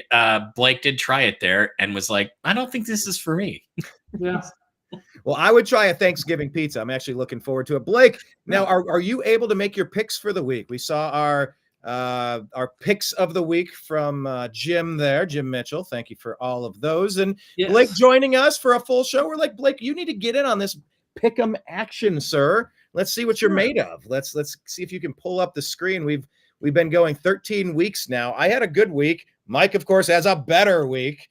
But regardless, I wish they would waive these. That's the only issue I have with them. Straight up, they're just. Can you share this screen or no? We're just picking straight up. Not let me see if I can get this. Okay, I guess this. There we go.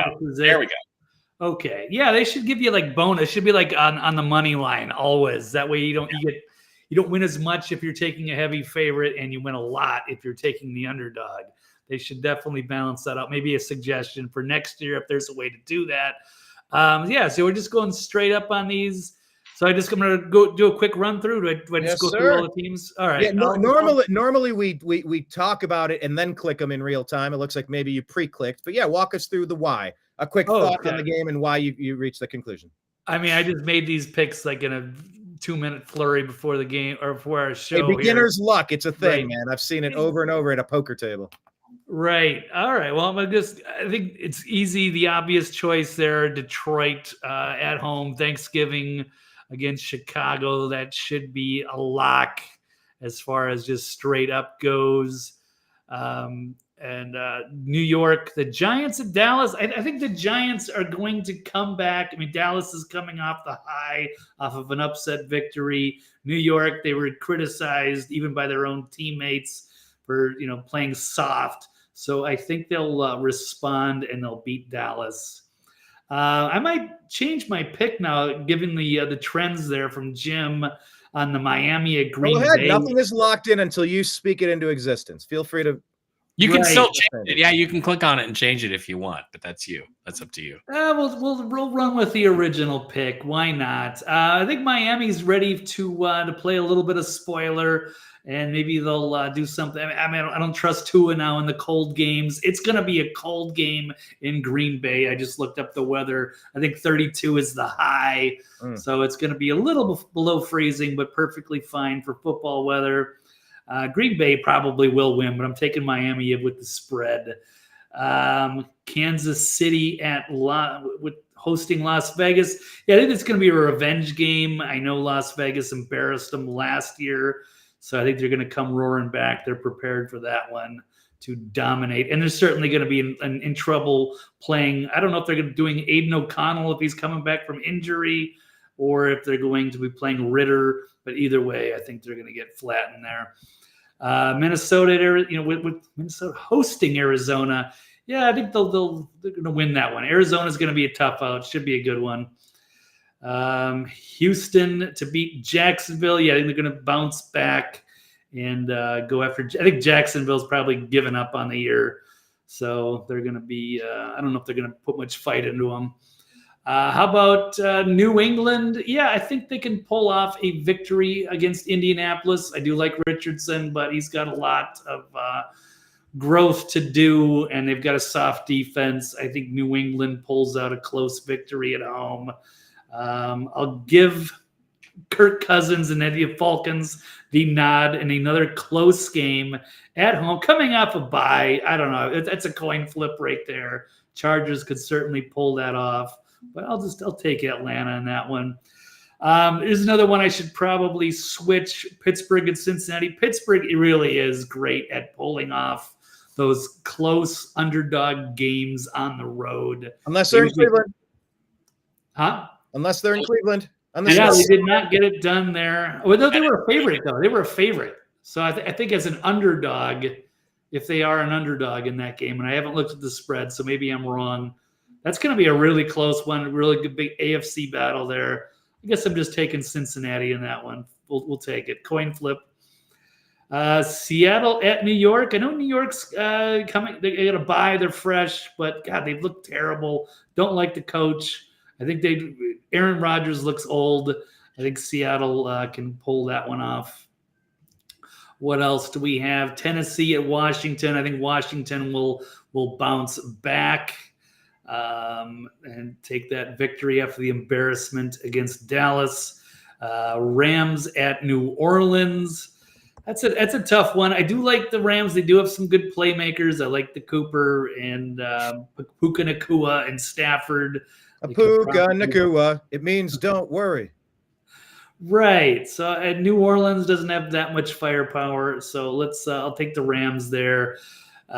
Carolina, I think maybe they could. I'm going to give them another upset there, if they can call it that, against Tampa. I know Baker's going to put up a lot of yards, but their secondary is questionable. I don't even know what the spread is in that one, but I'm going to take Carolina to pull off a small upset at home. Where we got Ravens. Man, that's going to be a game of the week right there. Eagles and the Ravens. I will look forward to that. And by the way, Blake, you were asking, the spread is Tampa Bay giving 5.5. Oh, okay. So 5.5, they got to win in Carolina. Yes. And hello to Kathy E. She says hello to all three of you men. Hello. Oh, hello. It's great to have you. I like the over the best in that one against the spread. Yeah, I'll still take Carolina and the points. They got it done against Kansas City, and I think they could cover there. Whether they win straight up, I took them. I'll roll with it. Baltimore, yes, they have a lot of weapons. That's going to be such a good one. I don't know. Well, I'll roll with Baltimore. Buffalo easily over San Fran, still banged up. Hostile environment. I think Buffalo gets that done. Prime time Sunday night football looks like. And then Denver, yes, has been playing very well. Great defense. I think it's going to be an interesting one to watch there. But, yeah, I think Denver gets it done against Cleveland. No offense, Brian. No offense taken. No offense taken, and no offense when you picked against the Seahawks either. In the chat room, Puka Nakua. It means I picked the Seahawks for the rest of your day, says Captain. Right. Hakuna Matata, Puka Nakua, same doggone difference. Blake, this is your initial Pick'em week. How you feeling about your picks? You feeling strong? Would you put a couple bucks down on this? I will, but I usually bet against the spread unless the money line's close or I got a good feeling. But I'll definitely be doing my usual picks and parlays and all that. And my player prop bets, not promoting gambling, certainly not. We need to get a sponsor. We get a sponsor. We can. No, absolutely not. I don't know. Yeah, I'll talk to Suncoast Casino up the street and see if they can sponsor us. Right? Let's go. Chop it up. Suncoast logo. Yeah. I'll wear the Suncoast hat. What do I care? Hate a man, It's fun for me. It's one of my guilty pleasures. That's always one of my favorite things to do when I lived in Vegas was just, even the last few years I lived there, just go to my local casino, filling out the cards. They usually give you free drinks for the gambling, and that was the perfect way. Get a Bloody Mary, start putting my picks in up to the betting window. But now I can just do it on my phone. It's so much easier now.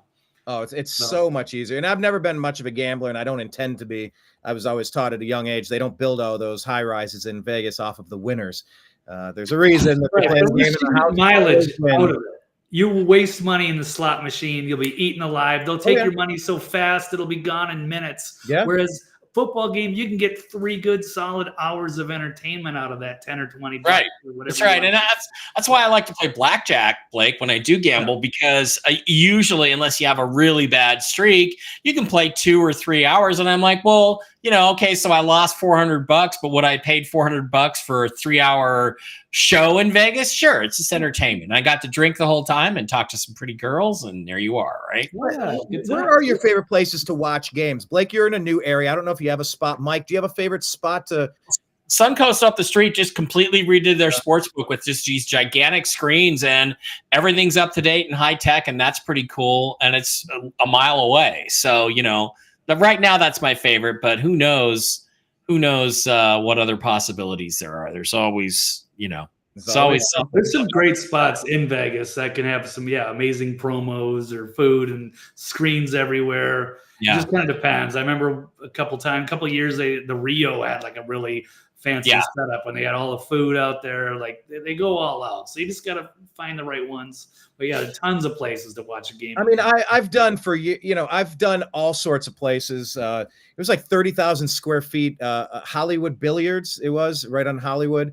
Right off the 101. And I mean, it was upstairs, downstairs, indoor, outdoor. And it was like couches and like living room setups everywhere. And they'd have big logos. So you'd walk in and just wander and go, oh, the Cardinals are there because there's big logos on and everyone kind of had it. It was just such a nice way to watch the games.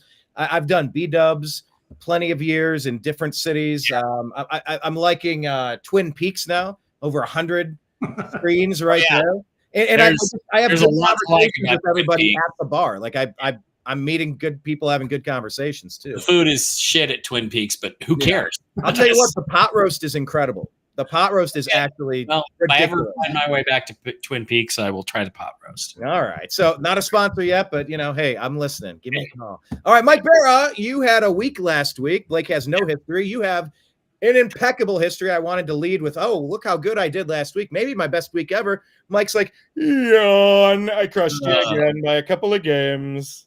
Yeah, I was 10-3 last week. Wow. I'm 119-60 for the season. This is all straight up, not against the spread. But if you bet $20 on if somebody bet $20 on every game that I picked this year, just straight up, no points, you'd be really well off right now. Not even any parlays necessarily. I'm just going to pick the exact same games that Mike Bara does, and here's $20 on each of them. You'd be doing really well. Probably it wouldn't work. Let me time out and ask one question there, because I don't gamble much. I know that there are spreads on the games. That's what keeps the action going. Yeah. Can you place a really wide margin? Can you place straight up bets without like does it just change the odds or Absolutely. Do it? Yeah, you can place. You're not going to win much. I mean, if you're betting on a heavy favorite to win, right? You might not get much at all. You might have to put like $100 to win, $20. But you'll win. Yeah, most of the time you'll win. If you get a major upset, you'll really get screwed. Okay, yeah. I mean, I figured that's the case, but like I said, I don't have the apps. If you're 119-60, like I am, you're gonna make at least a grand or so probably out of that. Even if you're only like almost double. You're winning. one away from double, Mike. So walk us through what you think, or do you want to show us what you did last week? I just want to show off last week. I'm 119-60 for the season. So let's slide up to week 13 and get our picks in for this week. Okay, Chicago, Detroit, no brainer. Detroit is the better team. They're at home. It's tomorrow, short week. Caleb Williams will probably, I hope, put on a show, but they're not going to win the game. I think that's the early game, unfortunately. I wish it was the midday game. New York at Dallas. Also, this is the midday game. New York is just a mess. I got to take the Cowboys at home. Miami and Green Bay, probably the most entertaining game of the day. I don't like Tua on the road in cold weather, so I'm going to take the Green Bay Packers. Kansas City and the Raiders. Again, pretty easy to pick that one. Chiefs over the Raiders. They go to 10-1, 11-1. Arizona, Minnesota. This will be a tougher game than you think, but and it depends. This could be a factor. If Sam Darnold is shaken by them signing Daniel Jones, there might be a problem. There might be a chance for an upset there. Having said that, I want the Vikings to win. I'm going to root for the Vikings to win, and they're at home, so I'm going to take them. Jags and Texans. Jags played the Texans close the first time they played them, but Houston needs to get themselves back on track. I think they're going to do that and focus this week. I think they beat the Jags, who are just terrible. Indianapolis, New England, Drake May versus Anthony Richardson. It's a road game, but I like Anthony Richardson playing better than Drake May and winning that game for the Colts because he can make plays with his legs. Falcons, Chargers, a tough game. The Falcons really have to have that game, but I'm going to pick the road upset. Even though it's a 10 a.m. game, I'm going to say I think that Jim Harbaugh has the Chargers ready. They go in and they're physically more imposing than the Falcons and knock them off. Another road game. I'm taking Pittsburgh over Cincinnati. Why? Cincinnati's 4-7. Deep down in their hearts, they know their season's over. They're not going to the playoffs. I think the Steelers are probably PO'd that they lost the snow globe game, and Russell is Russell. So I'm going to take Russ to lead the Steelers to do just enough for them to beat Cincinnati in a tough game. All right, Seahawks, Jets. This is a 10 a.m. game for the West Coast team. That is always something to be concerned about, but the Seahawks have played pretty well in some 10 a.m. games. The Jets are dismal. Aaron Rodgers can always hurt you, but I see no reason to think the Jets are going to get on a winning trend. Seattle's won 2 in a row. let's say the momentum continues. They win 3 in a row. Tennessee and Washington. I'd like to go with my buddy Will Levis, but I do think it's time for the Redskins to bounce back and for Jaden Daniels to have a better game at home. So I think they win that game. Rams and Saints. Logically, the Rams are a little bit better than the Saints. The Saints, however, have played fairly well at home. I think they come up with another good game at 10 a.m. And, that's an afternoon game. But I still think they come off and beat the Rams, who I think start to go into a little bit of a spiral. Tampa Bay at Carolina. Carolina's just not that good. I think Baker and Tampa need that win really badly. I think Todd Bowles and Baker get it on the road. I'm picking a lot of road teams this week. Ravens, Eagles. Logically, this is I want to pick the Eagles, but 2 road wins in a row. Very physical game. I got to take the Ravens to be just that little bit better at home. 49ers, Buffalo Bills by a mile. They're going to crush them. Broncos, Cleveland. I hate to bet against your Browns, but I like Bo Nix, and it's at home and it's at high altitude. I think I'm going to go with the Denver Broncos, and those are my picks for this week. All right. No, I like those picks, and I'll tell you why. There's 7 differences between what I'm about to do and what you just did. So if you look at what we got here, week 12, I was 8-5. That's a good week. A good week for me. Of course, Mike up that by 2 games. He did a little bit better. See, I actually picked against the Browns. I went with Schittsburg just because I had to break up. I'm obviously rooting for my team. I told you that Mike Tomlin was 0-7 on the road on a short week against a divisional opponent, and you didn't trust me. And look what happened. But this is also like I drank pepper last week, and when we won the game, I wore my lucky blue socks last week. Like I got in my head on this one. I overthought it.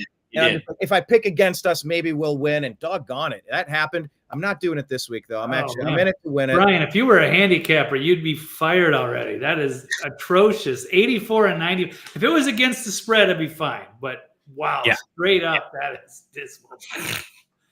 Well, watch it crush. Week two, we were both 8-8, and that's the only week he's beaten me. But Blake, if I was really betting these games, I'm sure my record would be terrible. It's just probably, spiritually, the fact that I'm not actually betting these games that I'm being so successful. So it's just one of those things. Never know. That was a pretty impressive record. So, but don't be dumb, people.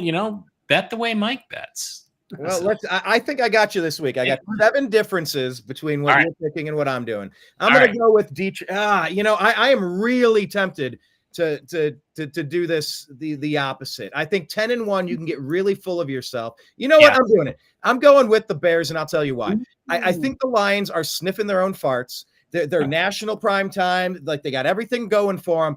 And it's as soon as you start to believe in yourself, as soon as you think you're all that and you start reading the headlines, you lose a little bit of focus. The Bears haven't had it all together this season, but you know what? They got really close. They played a super tough game last week against, arguably amongst the cream of the crop of the NFC, and they almost got it done. I think they're going to get over the hump. I think this is the breakout game for Caleb Williams. You're going to see a lot of scoring indoors. So I'm going to go with the upset there. I'm going to go. Yeah, that's interesting because I remember when the year the Seahawks won a Super Bowl in 2013, I got to go to one game that year. The game I picked was like week 15 against the Cardinals. The Seahawks only needed one more win out of their last 3 games to clinch the division and home field advantage. And they just didn't show up to play that day. And the Cardinals came in really determined and just ran the ball relentlessly. And I went to the one game at home the Seahawks lost the year they won the Super Bowl. Yeah, that's me. So I get it. I get what you're saying. I think there's some validity to that. I take the points, Brian, but straight up, it's all good. We're gonna find out. And I'm a Lions fan. I'm pulling for them. But I've got some of those Bears on my 4 different fantasy football teams, and you're kind of waiting for them to figure it out. Keenan Allen and Odunze, and they have talent on that team. So anyway, I'm going with that upset. I'm going to pick the Cowboys over here. New York is in free fall mode. They're trying to get their quarterback with the number 1 overall pick, sitting at 2-9, battling Vegas for that. So I'm going to pick the Chiefs there. This is a super interesting one here. Dolphins and the Packers. Dolphins, Packers, Dolphins, Packers. You never want to pick against Green Bay when the weather's going to be lousy.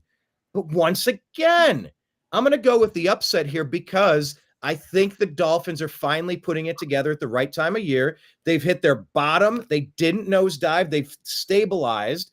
And I think you're going to see a coming out party for Tua. They're going to have some good running on the day. And I think Tyreek Hill is going to have himself quite a day. I don't think they're a 5-6 team. I think they're better. They just had to suffer through some injuries. Going with the upset over there. Arizona versus the Vikings. I'm going Vikings. I don't know. I think the Vikings are 9-2 for a reason. Definitely. Houston, we've had a problem with this team all year, but they're not going to be in the 2-9 category with the Jaguars. They're going to get this done. All right. I think here's where we start to separate ourselves. I am going to go with the Patriots because of the lousy weather. The Colts are a dome team. New England, I mean, they just have the pedigree. Sure. The fans are used to it. It's an intimidating environment. It's going to, this time of year, the weather matters, Mike. Yep. I think that's true. I think that I wish I'd thought of that, but go ahead.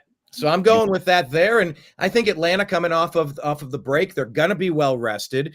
Look, the cheater Harbaugh over there with the Chargers. Look, they are a talented team. But, Mike, I mean, you said it right. Like, Herbert doesn't get the big games won. Kirk Cousins is elite, wouldn't you say, Blake, having ran your team, the Vikings, for several. He's elite. He's a good guy, and he puts up a lot of yards. He's fills the stat sheets. I root for him, but I mean, yeah, he does also throw terrible interceptions at inopportune times. It happens. It happens. That's very capable. You have a chance to win with Kirk. Yes, every game you have a chance. And, by the way, I wish there was a way to quantify stats that, like, if Joe Flacco airs it out 40 yards, 45 yards downfield, and it's an interception at the 22, can we just call that a punt? Like if it's on third down, especially, oh my God, he threw an interception. He's the worst quarterback. It's like, you're going to punt it. Why not give yourself a 50-50 ball to come down with it? Opportunistic, strategic interceptions, I don't have a problem with. But like you said earlier, Mike, when you're throwing an interception in the red zone, you're costing your team an instant 3 points right off the bat. And those add up over the course of a game. Yep. So anyway, I think Cousins and the Falcons are going to get it done. And by the way, I'm going with the Cincinnati Bengals. They know how to play in this weather. Not that the Steelers don't. But I do not believe that the Bengals are a 4-7 team. Yes, their record says that they are. But Joe Burrow's had himself quite a season after that first game where Jamar Chase was angry about his holdout, not getting his contract extension. Burrow has balled out. Chase is the number 1 receiver in the NFL. And I think the Steelers are a little shook. I think the Browns punched him in the jaw, and like the jaw punch we were waiting for Tyson versus Paul that never came. Yeah. I think that the Steelers just got punched in the jaw. They got beat by a team from Ohio, and I think they're going to get beat by another team from Ohio back-to-back in the elements. I'm going with the Cincinnati Bengals there. Seattle at New York. Man, I am so tempted. Well, New York is bad, but Seattle's not good. It's a 10 a.m. It's East Coast. It's on the road. Take the Seahawks. I'm going with the Jets. I'm going to be the perfect contrarian to all of these last batch of picks. The talent surrounding this Jets team, they should be putting up more points than they have been. Maybe it's a matter of getting everybody on the same page and just figuring it out. I just can't believe that they're not going to get it done, although Jackson Smith and Jigba really is coming on at the right time for you guys, kind of carrying the load. I'm going to go with the Jets in the upset pick. Can't do that with Tennessee. Yes, I will. I'm going with Tennessee. I liked Will Levis. Washington, like you said, he's got that tweaked rib.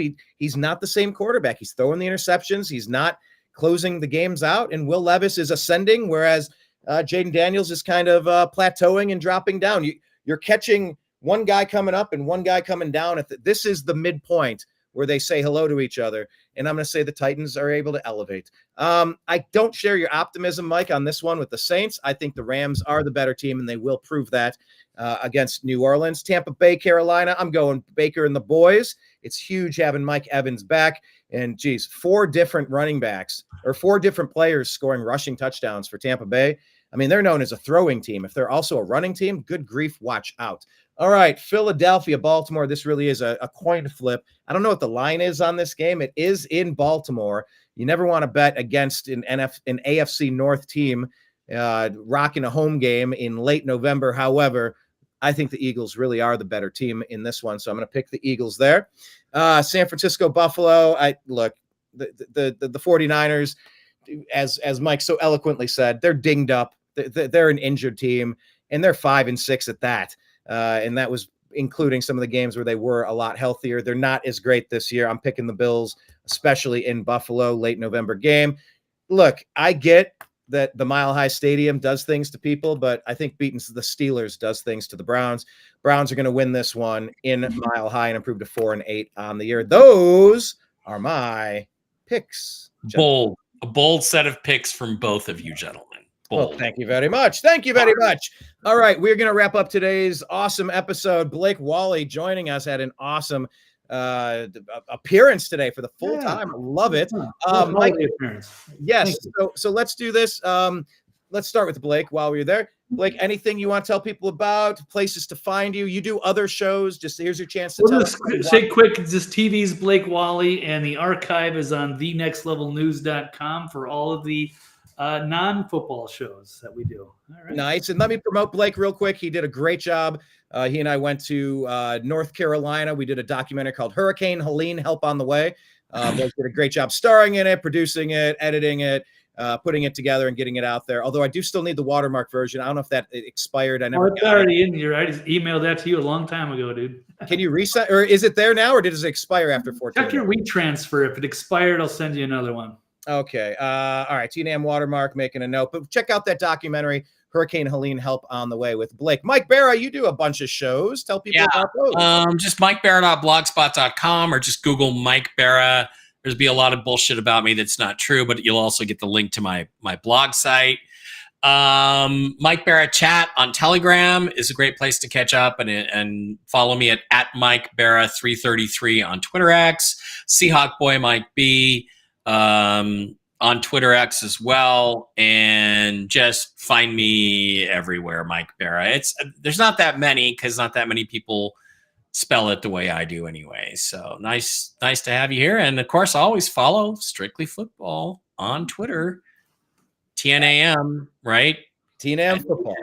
TNAM Football. Yes, TNAM Football. That's where you find the Strictly Football show. Thank you, Mike. Thank you, Blake. Yes, special reminder, we do have these. These are made in Ohio. They're wooden coasters, sets of 4. One shaped like the great state of Ohio, and the other in the circle shape with our beer mug. So if you shoot me a Venmo at Brian Engelman, I will send you one of 100 of these pins. I will never make another version of this pin exactly like this. It will forever be a collector's item. Shoot me $75 and I'll send you all 3 of these, shipping included. These are awesome. Ohio-made wooden coasters for your man cave. Check out the Unhappy Hour Sports Show in all the places. Check out the New American Media in all of the places. Check out the Agree to Disagree show that Blake is so often co-host, contributor, producer, engineer, all of those things as well. And yes, I also play, I'm a utility infielder for whenever somebody needs a day off over on Toxically Masculine Tuesday. Where the boys do their regular thing. Of course, you're doing Whiskey and Wisdom tonight as well, Mike? Tonight at 5 Pacific, 8 Eastern, Whiskey and Wisdom on the original Mark Z's channel on YouTube. And featuring Mike Bara's bad dating advice. Which is actually good dating advice. So take it, ladies. Bad dating advice is good dating advice. Awesome. Oh, okay. Look, we got one question, and we'll end the show on this question. Got any for Michigan? Okay, look, I'm going to take no. We call that team up north. We don't even say their name, especially during the week. Ohio State versus Michigan. Any thoughts, gentlemen? Who's going to win this one? Is there any doubt that Ryan Day gets his first victory against that team up north? Mike, then Blake. Well, if Washington can beat Michigan, so can Ohio State, because they're a lot better than Washington. So I think it's pretty easy to say, yeah, they're going to win. All right. Blake, what say you? Yeah, it's a transition year for Michigan, so they're not as strong this year. It should be easy for Ohio State this time around. I don't want to jinx you, Brian, but I know I agree with all of that analysis, and for 100 other reasons, I agree. However, I can't believe Ryan Day's 0-3 to these bums. I can't believe it's happened the way that it has, and I know we're number 2, and we've played 3 top 5 teams this season, Penn State, Indiana, and the number 1 team, and we lost that game by 1 point to Oregon. So it's going to be a crazy Big Ten championship and a playoff season. I'm rooting for the Ohio State Buckeyes. And throw Washington Huskies over Oregon this weekend. Go Huskies. Go Huskies. Kathy saying, guess where I grew up? I used to go to that team up north's place. What fun. Look, I like Ann Arbor. My band played there, had a great time. But this week, it's all about the Buckeyes, baby. 21-point favorite, 3-touchdown favorite. Yeah. Well, let's just take care of business and focus on the Big Ten championship and the playoffs. Anyway, that's going to wrap up today's show. Thank you, everybody in the TNAM universe out there.